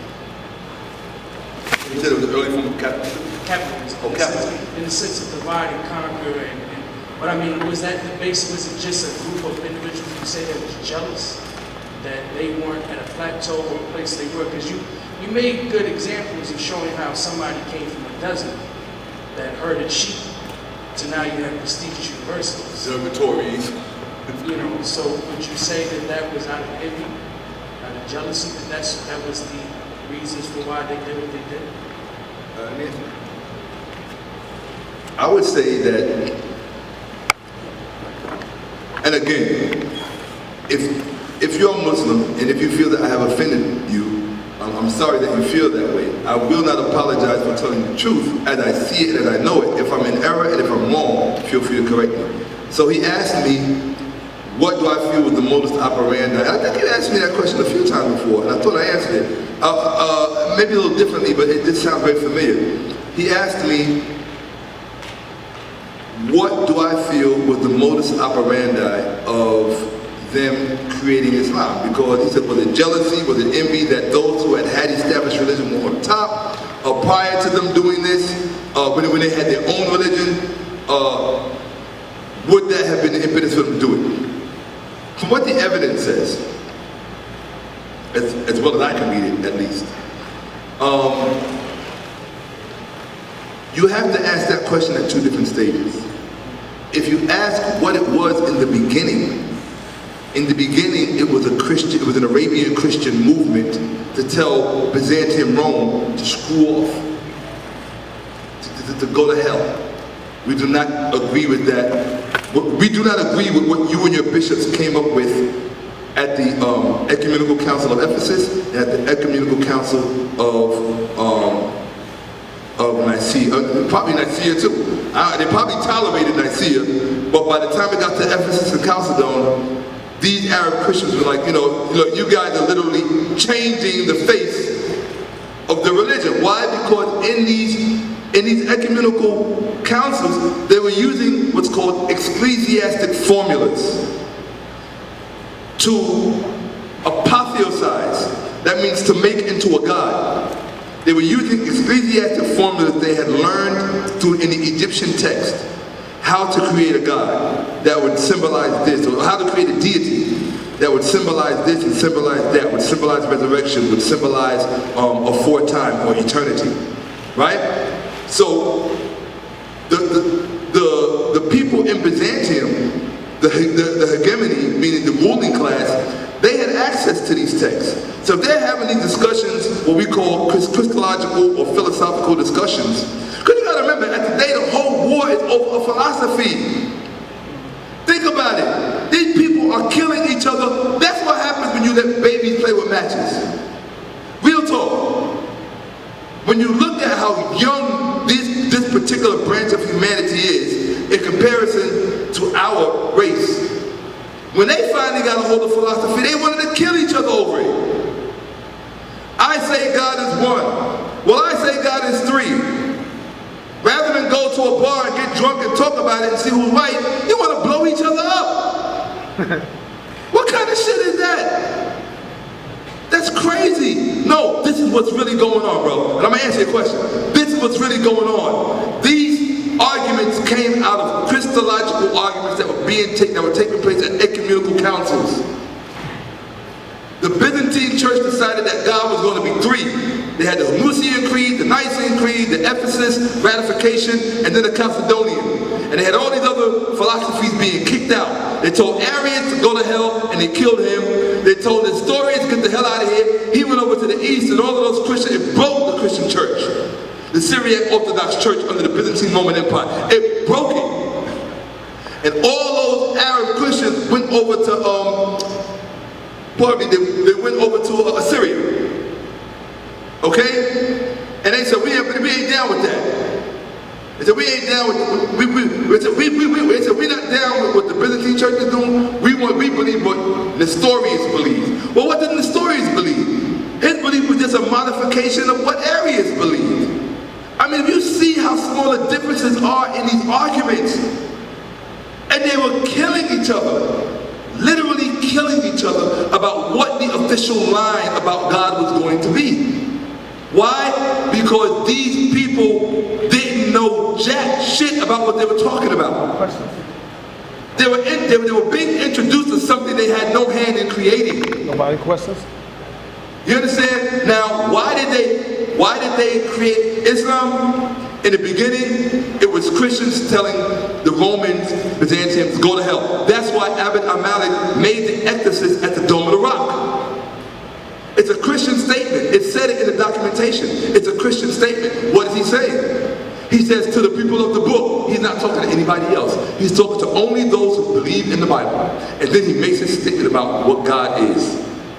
It's a whole bunch of inscriptions that he makes on that. Get the translations, they're there. It's a Christian argument. So why did they, now that's the first part. But that was not Islam. That was Christianity. I see you, brother. That was not Islam. That was Christianity. Christian arguing. It didn't become Islam until much later when the Abbasids and the Persians get a hold of it. And they get all this knowledge from around the world. And they take basically what they did was they took the world's knowledge hostage. That's what they did. They took some people, talking about we're the custodians, and you weren't the custodian of shit. You stole African knowledge and you kept it hostage. Oh, yeah. And then mutated it, warped it, got it all messed up, and now you killing each other in the Middle East about some shit you don't even understand. It's crazy. It's really crazy. But if you don't have wars, you can't sell bullets and rockets. If you can't sell bullets and rockets, little Susie can't get her Maserati while she's going to the Kanye West concert. So that's why they created it. My brother. Pass the mic. Oh yeah, I'm sorry. So what is the purpose of the Jews and the Christians creating Islam? To divide and conquer black people, or just to, I'm still like kind of confused because I'm just like learning all this information. So I just want to know, is the cause of Give it up to E, man. He came back, y'all. Come on, man. Sorry, brother. So what you say originate, that's where it comes from. No, I wouldn't say that. I wouldn't say, okay, now thank you for asking that, because sometimes your questions will help me think a little better. I wouldn't say, initially I said Jews created Islam. What I was really saying was that Walter Williams made that statement and made that claim, and it spurred me on to my research. And what I discovered was that I wouldn't say that they created it. I would say that they certainly had a hand in it. And I would say, yeah, you remember that book, The Hidden Hand? I don't know how many of you know about that, but you need to own that book. We know they had a hand in it because all of the terminology in the book references only their geography. See, they think black people are stupid and don't know geography. So if you're telling me, all of the chapters in your book are called Sirah, and then I find this Jewish city called Sirah, and it exists before Islam, I know one comes before too, and then all of a sudden I see this big Jewish university there called Surah, and there's a whole bunch of Arabs around it who are Christians and some Jews, and they're converting back and forth. Then all I gotta do is, my brain computer says, okay, Walter Williams must not be a stupid man, because I'm finding all of their terminology seated and rooted in all of this Judaism, this Babylonian Judaism. I mean, I can't make this up. I'm quasi-smart, I'm not the smartest guy in the world, but I can't make this up. Either it's there or it's not. Either the coordinates are there or it's not. Hey, brother, could you, do you think you could bring up presentation 1 again?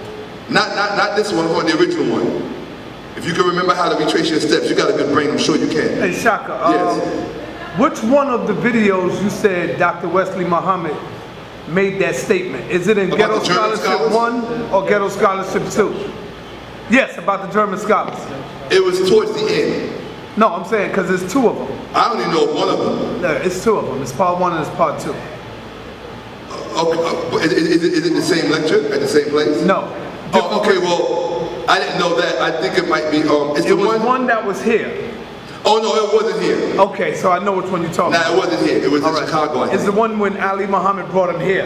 Okay, no, the one I'm talking about, he did, I think, in Chicago. Okay, so I know which one to go check out. Yeah, he's got his, well, he always with the suit, but he has a suit on.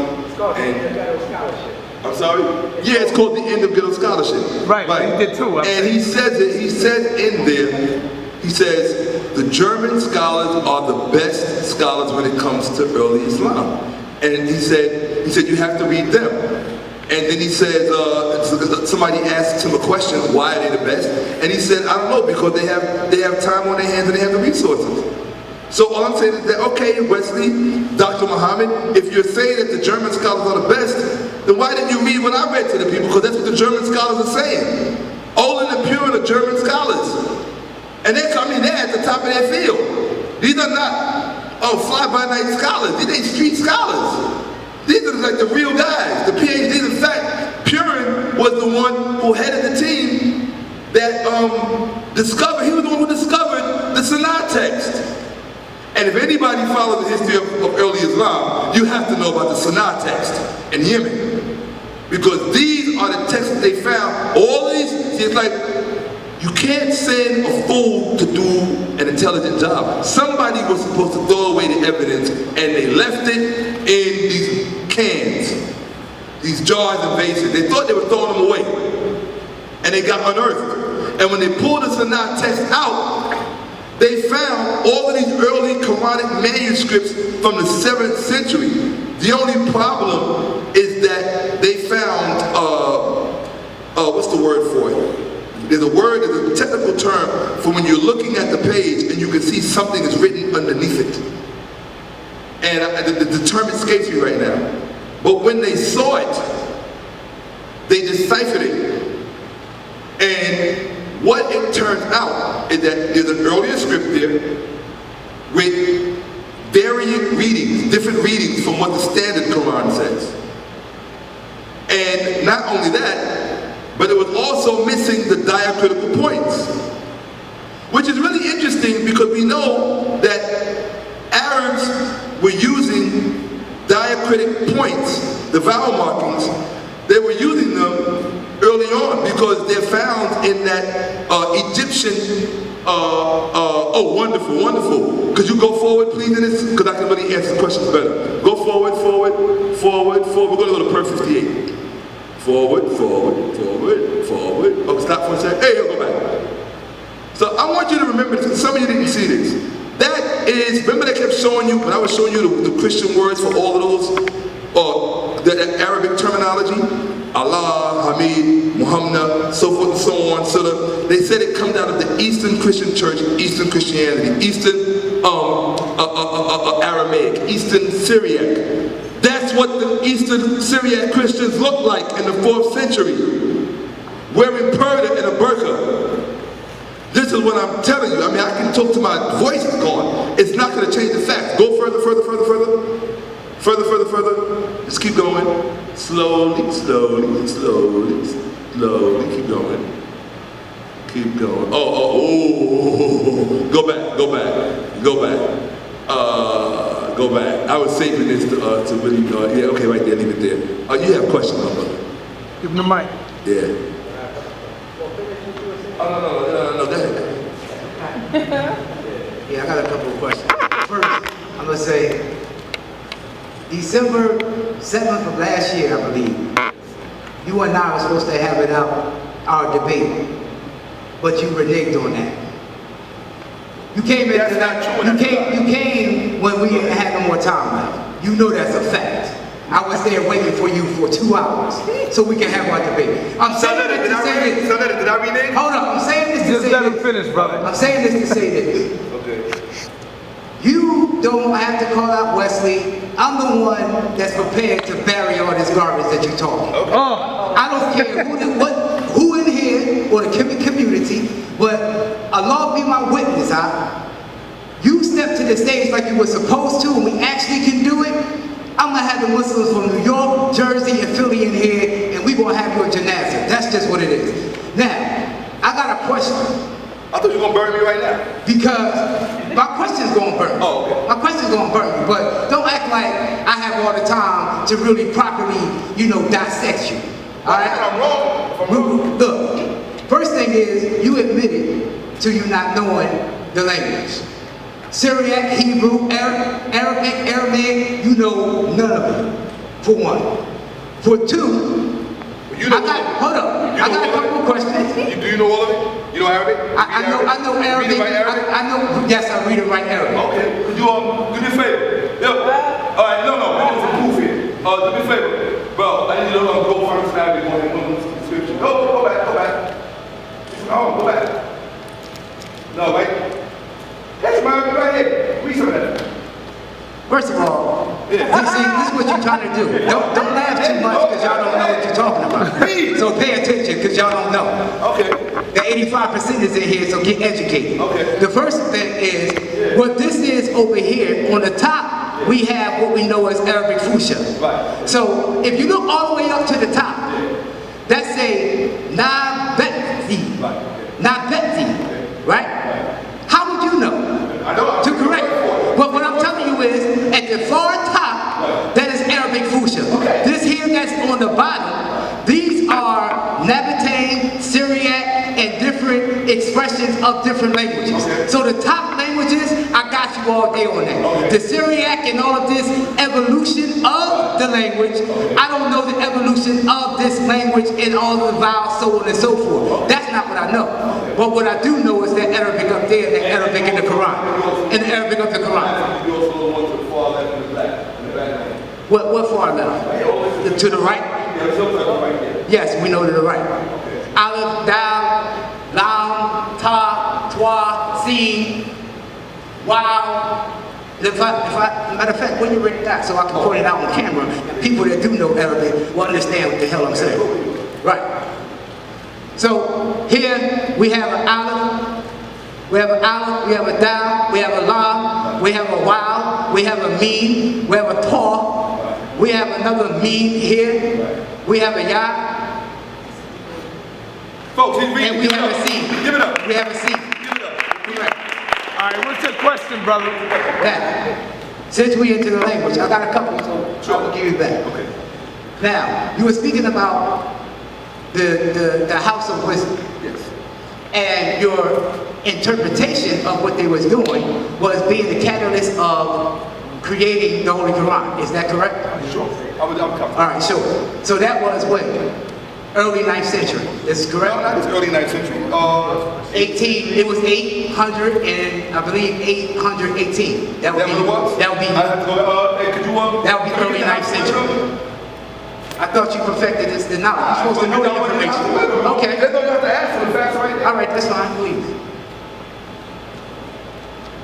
What you looking up? Keep going. How's the wisdom? You want to circle here? By Shia. Keep going.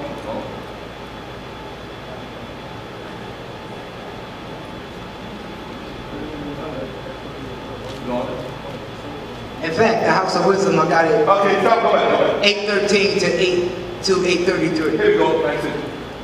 Early 9th century, correct? Yeah. Thank you, sir. Now, so you're saying that is the catalyst of the Quran? Sure. All right. At least the later one. Hold on. Yeah. Is it the catalyst or is it not? No, it's a catalyst for the Muslim Quran, yes. Not for the early Syriac one, no. I wouldn't. It's the catalyst for the Quran that we say Muhammad brought. Or for the one that became the center of Islam, I would say yes. Okay. Yeah.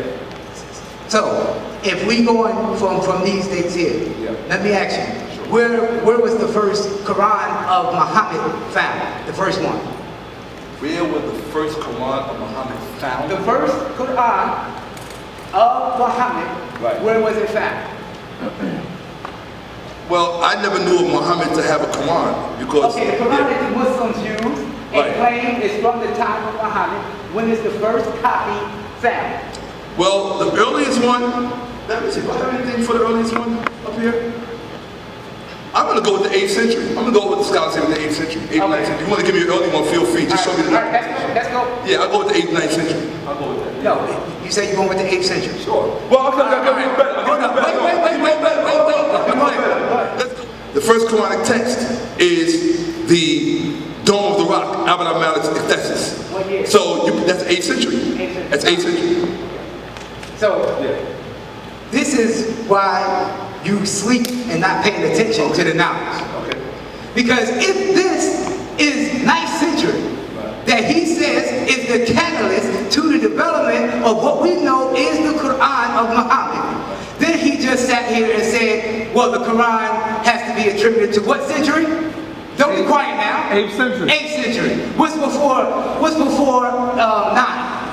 9th? What? 8th century. Don't act quiet now. So listen, real quick, I'm gonna give you the mic. So if you want to tell us that to be a catalyst means that it is beginning here and it is helping to develop the Quran coming later, that means that there cannot be an 8th century product that is called the Holy Quran. So he's giving you two different statements and out of the same breath. That's fork-tongue scholarship. Okay. Hold up.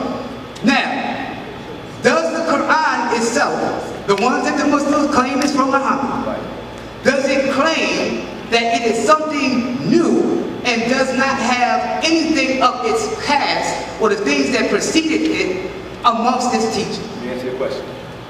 First, let me contextualize what I said with respect to the first Quranic text, which is the Ecthesis of Abd al-Malik at the Dome of the Rock. And I said it's 8th century. I don't have to fix anything because in my world, 1 always comes from 2, and 8 certainly comes before 9.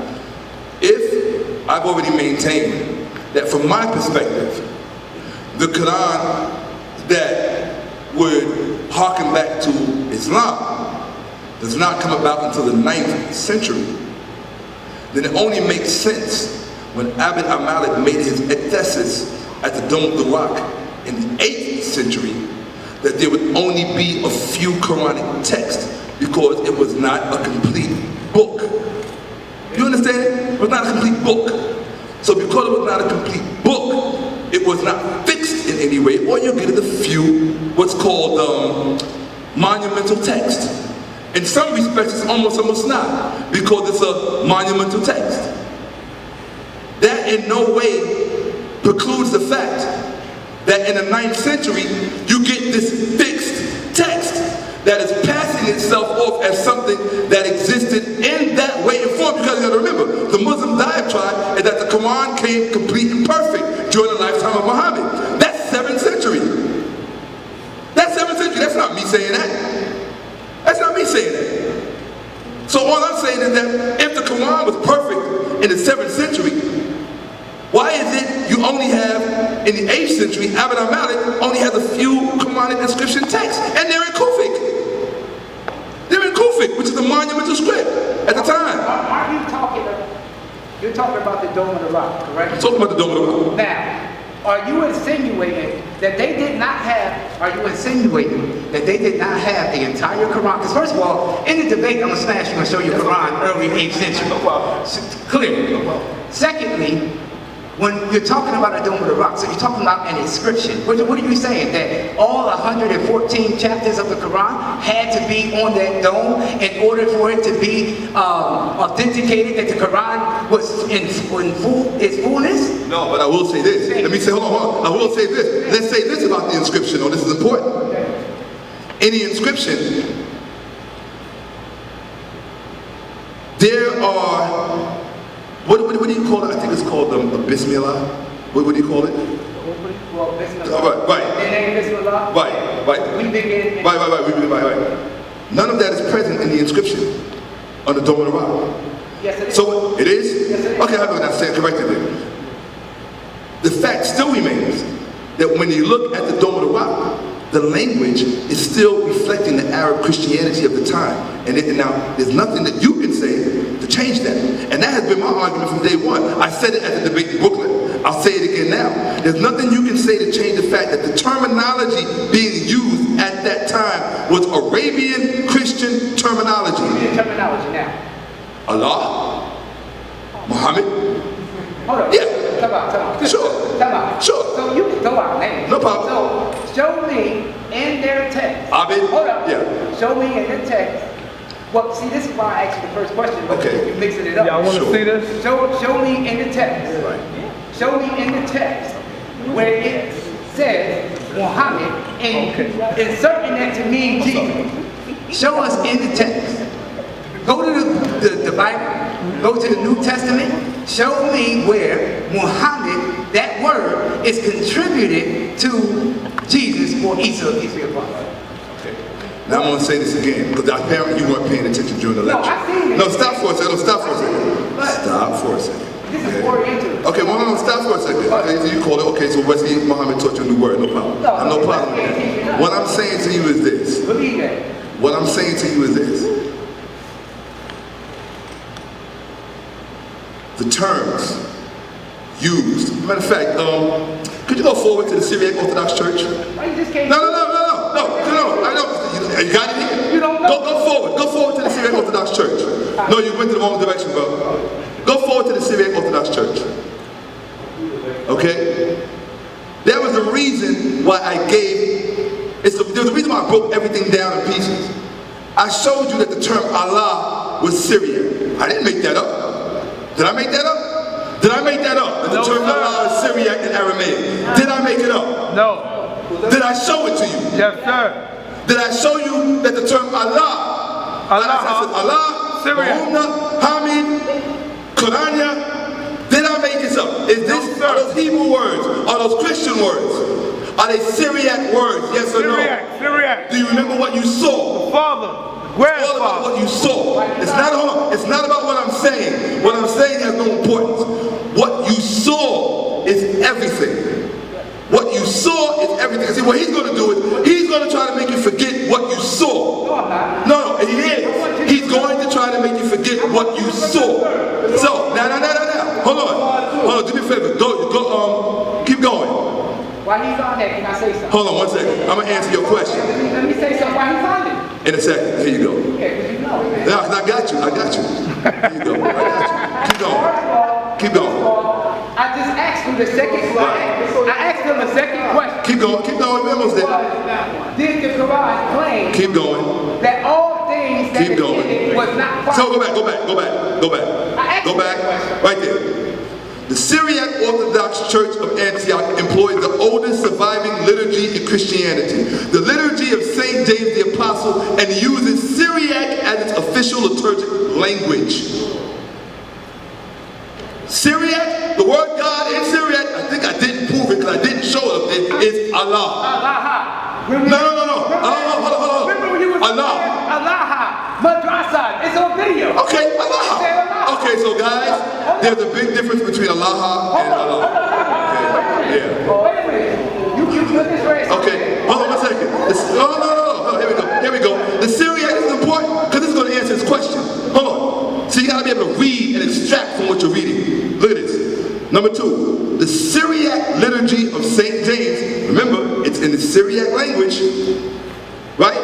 It's traceable to a period at least antecedent to the Council of Chalcedon. That means that this liturgy that they were speaking in Syriac predates the Council of Chalcedon. Let's look at when the Council of Chalcedon was. The Council of Chalcedon, the 4th Ecumenical Council of the Christian Church, held in Chalcedon in 451. 451. That means that language, Quran, Allah, Muhammad, was all there before there was Islam. That answers your question. First of all, good try. Good try. We going from roller skate to roller skate shop. That's what we doing right now. Yeah, that's what we doing. Look, none of them will be able to tell me exactly what you just said. But look, let me break it down. Let's break this down. So you guys are stupid. No, I'm gonna ask you. I'm gonna ask you. All of you to raise your hand. Now, when he put up the language. Y'all can't read. Hold up. When he put up the language, hit the father or the mother of Arabic, which you showed the people, so I know y'all was watching, right? It said Nabatain, for one. And then before that, it said what? The parent systems, which was, one was Syriac. And then before that was what? Aramaic. So when you got Aramaic, you also have Allah in Aramaic. The Quran and the teachings of Islam, wait. The teachings of Islam never says, you will never be able to show us in the Quran itself that these words or certain words or the name of the creator that we're using did not pre-exist. Rather, we know they pre-exist by the name of the people before they accepted Islam. Hence the word Abdullah.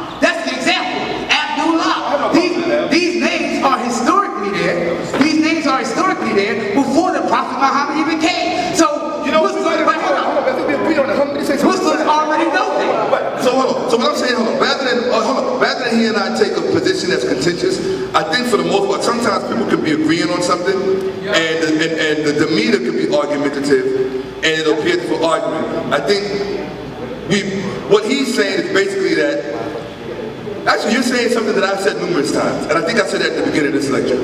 That, oh, by the way, guys, you don't need to know, me and Bashir do this all the time. We do this whether we're in the street or in the subway, this is what we do. I said earlier that to a large extent, the Quran does not lie about these things. The Quran doesn't lie about it, and for the most part, Muslims don't lie about it. What you need to understand, however, is that just like ancient Egypt, I want you to understand this now. You said Muslims don't lie about what? Hold on. No, I want to hear you say that again. Hold on.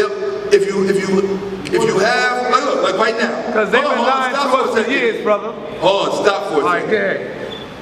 Don't let me make you soft. Don't be soft on He would be lying right now if he said that what I said was not true. He's not saying that what I said was not true. What he is saying is that the Quran and Muslims themselves bear witness to that. So why am I trying to make it appear as if they don't? Am I correct?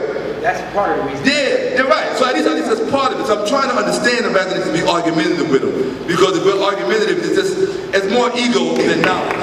I didn't come to, my goal is not to bash Islam. My goal is twofold. To get you to look at it, to furnish you with evidence that I know you've been deprived of, because people think we can't think and they never want us to think for ourselves. And two, for the most part, to illustrate to you that there is little to nothing that is African in the context, other than the fact that because they were appropriating literature from other peoples, even by force, that yeah, somewhat you're going to find some of our stuff up in it. But it didn't get there through love and through God and through somebody getting a book in the cave. It got there because when the Abbasids, and probably even the Umayyads, when they came to power, what I showed you some documentation that said in that period of time, books were worth more than money.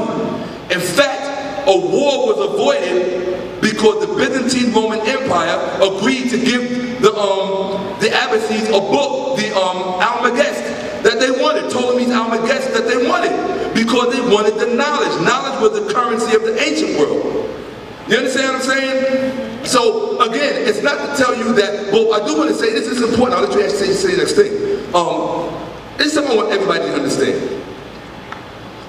We have to be careful when we beat up, and I have to say this on his behalf, on any Muslim's behalf, or even on a Christian behalf or a Jewish person's behalf.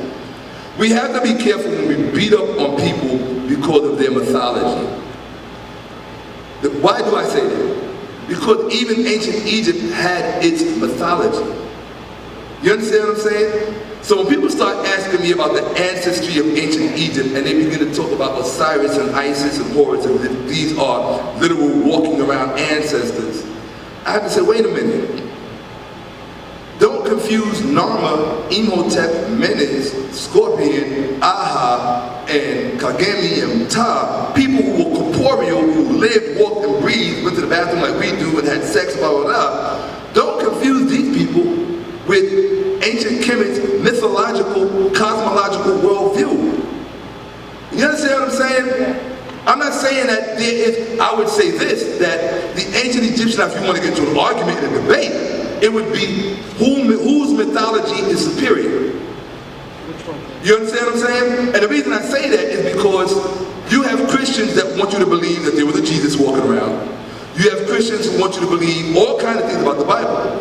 But what they're not going to tell you is that their mythological era is called the apostolic age.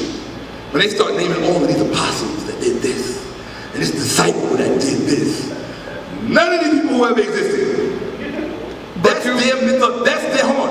their mythological age. And then from their mythological age, they begin to live out this history. And then as it goes on, you get writers like Josephus and other writers, Christian apologists who come along later, especially the early church fathers, Irenaeus, Augustine, the list goes on and on, right? Then they begin to rewrite rewrite or they begin to write and superimpose a history. There's a word, I gave you a list of words at the beginning. Take this to the very first page. I gave you a list of words at the very first lecture that you had to improve your vocabulary. And it's because we don't include our vocabulary that we have these problems. I said you have to learn these words. If you got a pen and a paper, take it out now and write these words down so that we can stop getting into arguments about things that don't need to be argued about. Apologist, polemic. The most important word up there is number 3. Pseudepigrapha. Tell them what pseudepigrapha is, because you read English.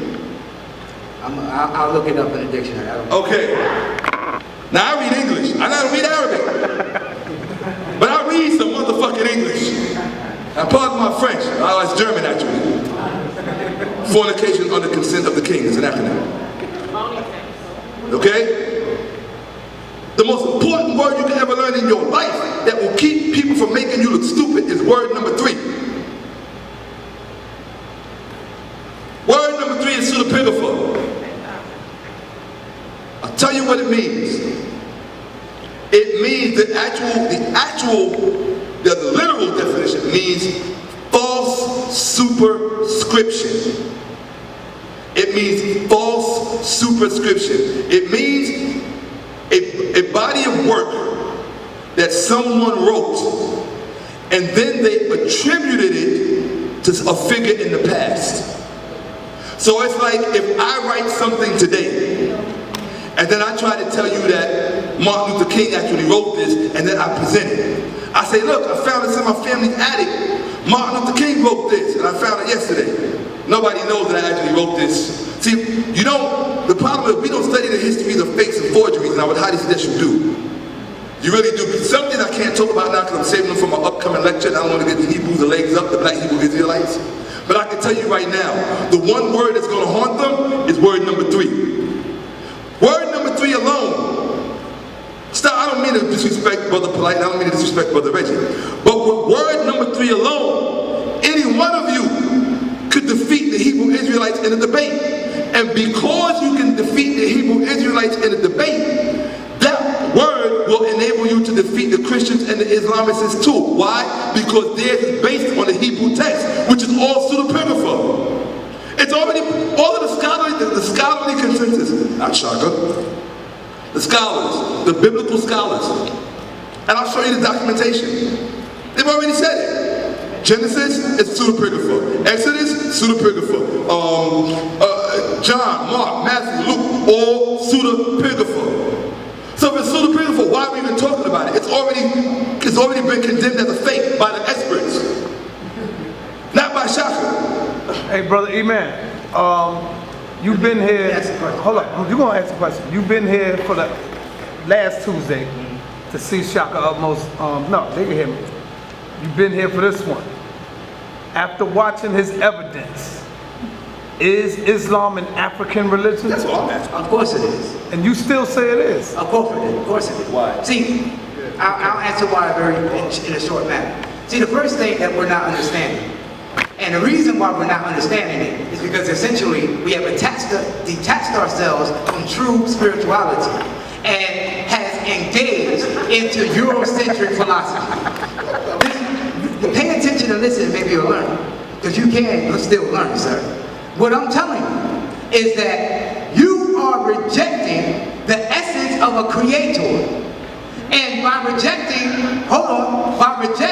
the essence of the creator, you cannot understand how these spiritual systems run parallel around everybody on the planet. So if everybody on the planet, besides our European counterparts, they are the ones that initiated an atheistic movement, a movement that fought against the creator. So therefore, by their philosophy, you are embracing and trying to philosophize things in a historical manner. So hold up. Although history does play a part of understanding sound knowledge.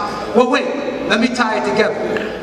For instance, on this you put the Christians and the Jews, because you quoted Karl Heinz, this cracker devil, which we know Karl Heinz. Many of them probably don't know Karl Heinz and his agenda, but I know Karl Heinz because I studied that book, The Historical Origins of Islam. I have that book in my library. I told you about it, so I'm So, no, stop trying to take all the credit for everything, But I brother. did. That book was written not by you. If it was written by you, then you could say you told me. I told you about We it. had it before you even brought it on some side of the TV. You didn't even bring it to the debate, man. Come on, stop playing. I didn't, he just said I didn't bring it to the debate. I walked on stage and held it in my hand. What I say? Oh my God. Don't take everything I say literally, family.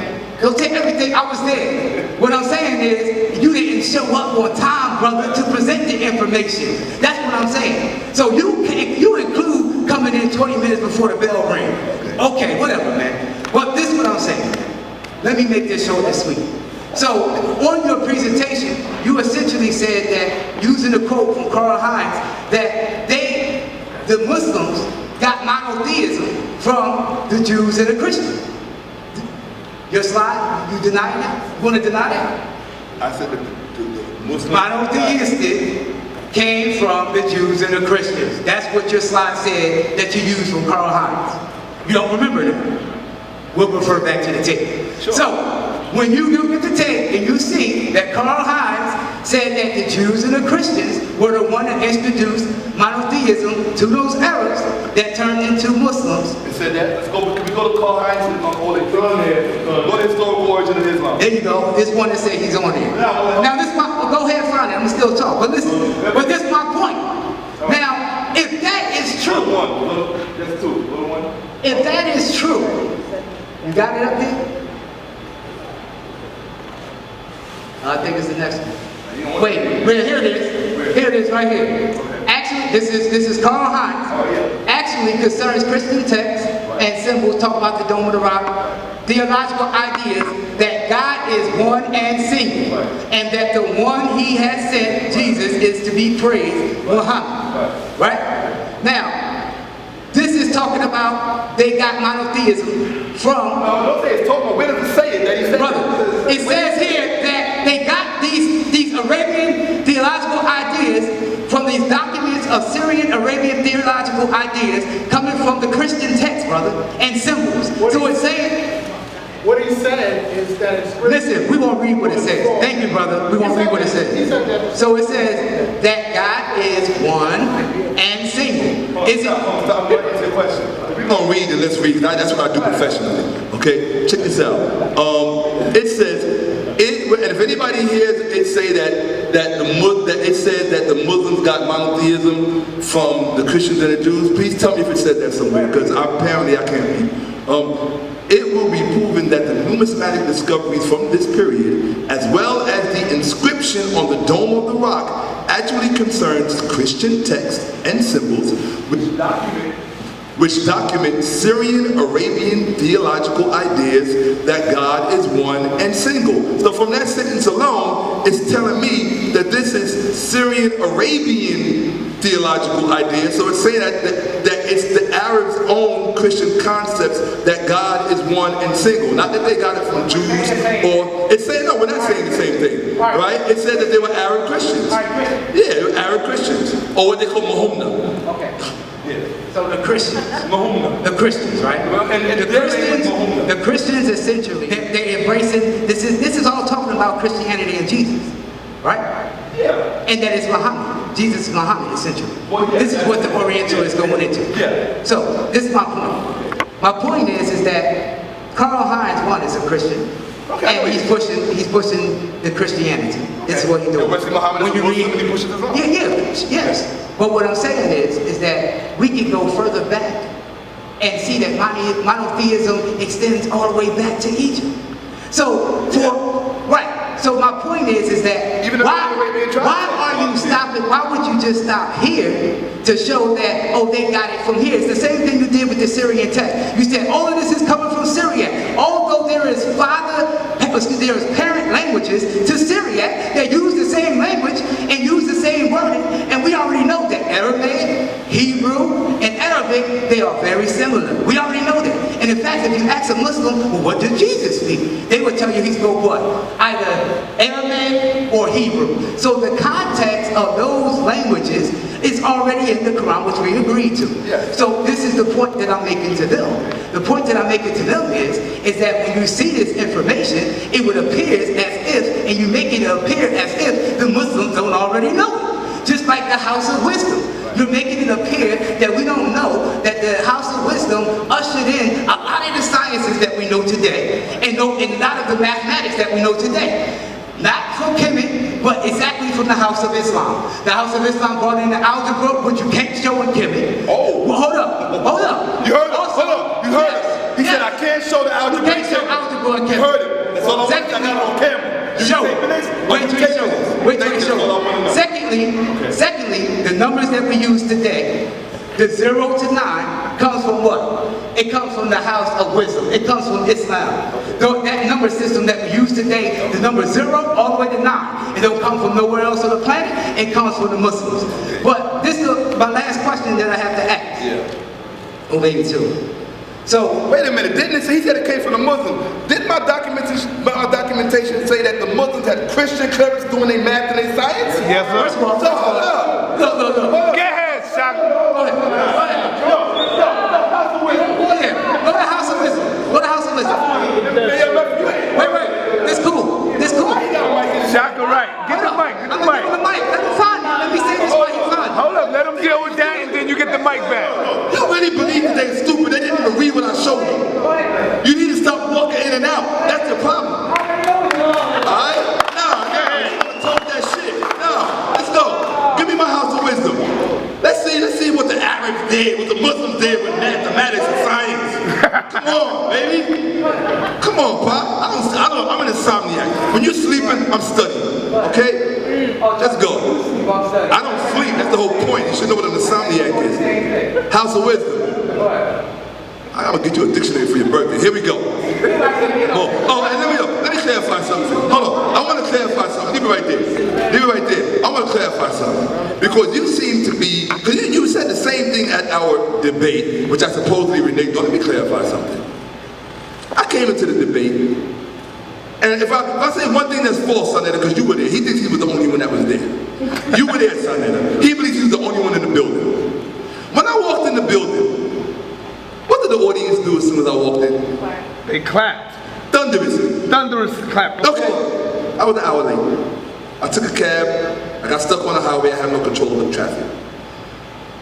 A certain Muslim Imam Bashir told the audience, because everybody ran up to me and told me since I walked in. He said that, no, he didn't just say I wasn't going to show up. He said that he had a vision from Allah that I wasn't going to show up. That's on my mother. That's on my mother. No, I don't lie on my mother. I don't lie on my mother. But okay, I made it up. I made it up. Okay, I made it up. And then you clarified what you said, which is pretty much the same thing. It was a whole bunch of third parties. All right, but hold on. And then he said, hold on a second. I'm just telling the truth. My honest conversation. Come on, man. So anyway, so I go on stage, I got the book, the historical origin of Islam in my hand. He said I didn't present no information. Now hold on 1 second. He had a PowerPoint. I had no PowerPoint at the time because at the time I didn't know how to use it. Nobody would show me. Polite really didn't have time. And so I said, you know what? I said, I don't want to disappoint the Kemetic community, or just my people in general, and not show up. I said, if I don't have no PowerPoint, I said, a scholar knows their scholarship, whether they got the PowerPoint or not. So I just go up there, introduce them to the text, give them something that they've never heard before, because to me, for you to teach me, I don't care who you are. If you can't teach me something I've never heard before, you can't see me. You can't even come past my front door. That's real talk. My savior right there, Brother Reggie. Brother Reggie will show you something in the text of ancient Kemet that will change your life in a split second. Real talk. And he'll do it over and over and over again. That's a scholar. That's a real scholar. Okay? Now let me share something with you. Hold on. I'm gonna get there. His thing is this. For some reason, see, that's that paternalistic bullshit that Muslims and Christians and Jews like to come at us with. Because we were worship the deity of our ancestors, we are therefore atheist, paganistic, and all these other derogatory names they call us. Real? Fuck you with that. Real talk. It's like all you motherfuckers, fuck y'all with that. Alright? We taught you about God. So stop with that shit. No, I'm going real about it. That's what it is. That's what it is. Okay? Alright, that's what it is. Oh no, I gotta preface, I gotta end it with all due respect. With all due respect. Okay? But go ahead with that bullshit. We gave you God. Look at the Prince Papyrus. It's in the Bibliothèque de France. All you see in the Egyptian text is God. This about God. God, plural, I mean the singular. God, God, God. You said it yourself. It goes back. You said yourself. Monotheism goes back to Egypt. Yeah. And in the next minute, you're going to tell those of us who subscribe to our Kemetic ancestry that we're pagans. You're confused. You are a confused individual. Oh, you did. Oh. He said, did he say that? I said you was a damn pagan. All right, bro. Here we go. House of Wisdom, because we're going to see what these Arabs, these Muslims did. House of Wisdom by Al-Hikmah was a library, translation institute, and research center established in Abbasid era Baghdad, Iraq. It was a key institution in the translation movement. All right, so y'all had so much shit of your own, but you was translating everybody else's work. And it is considered, and couldn't even do the damn translation yourself, because y'all was too stupid, had to get Christians, and well, I'm going to let the documentation speak. It was a key institution in the translation movement, and it's considered to have been a major intellectual hub during the Islamic Golden Age. The House of Wisdom was founded by Caliph Harun al-Rashid and culminated under his son Al-Mamun, who reigned from 813 to 833 and is credited with this institution. Al-Mamun is also credited with bringing many well-known scholars to share information, ideas, and culture in the House of Wisdom. But no, according to you, it's just the Muslims. He bringing in all kinds of people to share their shit, but you want to tell us it was y'all. Okay, no problem. Based in Baghdad from the 9th to 13th century, many learned scholars, including those of, say it people, Persian. What? And Persian and Christian backgrounds. But he wants you to think it's the Muslims that's doing the thinking. Hold on, and I'm going to tell you why they weren't the Muslims doing the thinking. Because it was the Christians who were the clericals underneath both the Persians and the Eastern Roman Empire, Byzantium. All of the clerics were Christians. That's why these Muslims are bringing in the Christians. Today they're killing Christians. Today they're like, get the hell out of Baghdad, get the hell out of Syria. They even look what the Muslims do to the Christians, the Arabs do to the Christians in Egypt, the Coptic Christians. They kill them, they slaughter them. After the Christians then gave you all the knowledge they stole from us in Egypt, then y'all want to get rid of them and claim everything for yourself. I'm not stupid, my dude. Yo, go to the next one. Go to the next one, because you're a clown, man. Y'all got straight up. Besides translating books to Arabic and preserving them, scholars associated with the House of Wisdom also made many remarkable original contributions to diverse fields. No problem. During the reign of Al-Mamun, observatories were set up, and the house was an unrivaled center for the study of humanity and for science. In medieval Islam, goat herders went to creating mathematics, astronomy, medicine, alchemy, chemistry, zoology, geography, cartography, drawing on, hold on, the Muslims did everything. Yeah. So these must have been Indian, Greek, and Persian Muslims. Drawing on Indian, Greek, and Persian texts. It ain't say nothing about no Arabic text. It ain't say nothing about no Arabic text. Hold on, no. You just sat there in front of the camera and lied to little black children at home that Muslims got these big brains and they created all of this shit. But hold on 1 second. They are drawing from, where's that? Drawing on. Let me explain what drawing on means. It means you take somebody else's shit. Okay? That's what it means. Okay? Drawing on. It doesn't mean drawing like graffiti on the wall. Drawing on anything. I gotta break shit down for you into little pieces. You need to leave Arabic alone to get back to English. Leave the Arabic alone to get back to English. Alright? That's what's up. Here you go. Alright, no problem. Drawing on Indian, Greek, and Persian texts, the scholars accumulated a great collection of world knowledge and built on it through their own discoveries. No problem. And you're discovering shit because you stole everybody's shit. By the middle of the 9th century, the House of Wisdom was the largest repository of books in the world. Now, here's the problem. 90% of them books didn't come from Muslims and Arabs. We know where they came from. Go to the next slide. That's this House of Wisdom too. Libraries included the Library of Alexandria. The Library of Alexandria. Learn. Hold on, he's telling me to learn Egypt to learn. So he wants you to think that, dude, he wants you to think, I mean, goddamn, dude, you should literally be banned from the black community, because that's some insulting shit. Real talk, dude. You're going to insult these people to their face. Hold on one second. Hold on. Libraries included the Library of Alexandria. Hold on. Hey, guys, I got something for you. Hold on, I got something for you. I didn't break this down for you before. Look at this. It says, the libraries included the Library of Alexandria and the Imperial Library of Constantinople. Do you know that the Imperial Library of Constantinople was a Christian library? See, you don't know that. So here they are, they're stealing from the Greeks, from the Roman Christians in Egypt, Cyril, Alexander, and all the rest of these patriarchs, Sylvester, so on and so on, right? You're stealing from them, and then you're stealing from the Christians of Constantinople. Because what is Constantinople? That's the Eastern Roman Empire, the seat of Christianity, Byzantium. In fact, that was the seat of Christianity. We know how they filled their libraries up. They stole it from Egypt. There's a translation movement in Egypt that they don't tell you about. I can tell you all about it. And I don't need a PowerPoint for it. All right. Excuse me. Okay, here we go. Okay, now, libraries included the library of, okay, somebody been talking. Hey, Wesley Muhammad, you gonna keep your babies coming in here getting spanked like this. You can show yourself. Real talk. If you gonna send your babies in here, Ali Muhammad, yo, real talk. No, I'll tell you what. Wesley, I said I wouldn't debate you. I will give it to you. Real talk. Yeah. We gotta get ready to break out. You wanna ask? All right, real fast. Look at this. Hold on. Because we gonna be able to get out. It contained Greek and Christian books about medicine, alchemy, and other disciplines. They're gonna cut the lights out. Dude. Hold on. The Umayyads also joined many ancient intellectual centers under their rule. Oh, wait a minute. And employed Christian and Persian scholars to both translate work. Now hold on. I want you to see how dumb he is. I want you to see this. They had to come on, man. Yo, hold him down 1 second. Yo, look.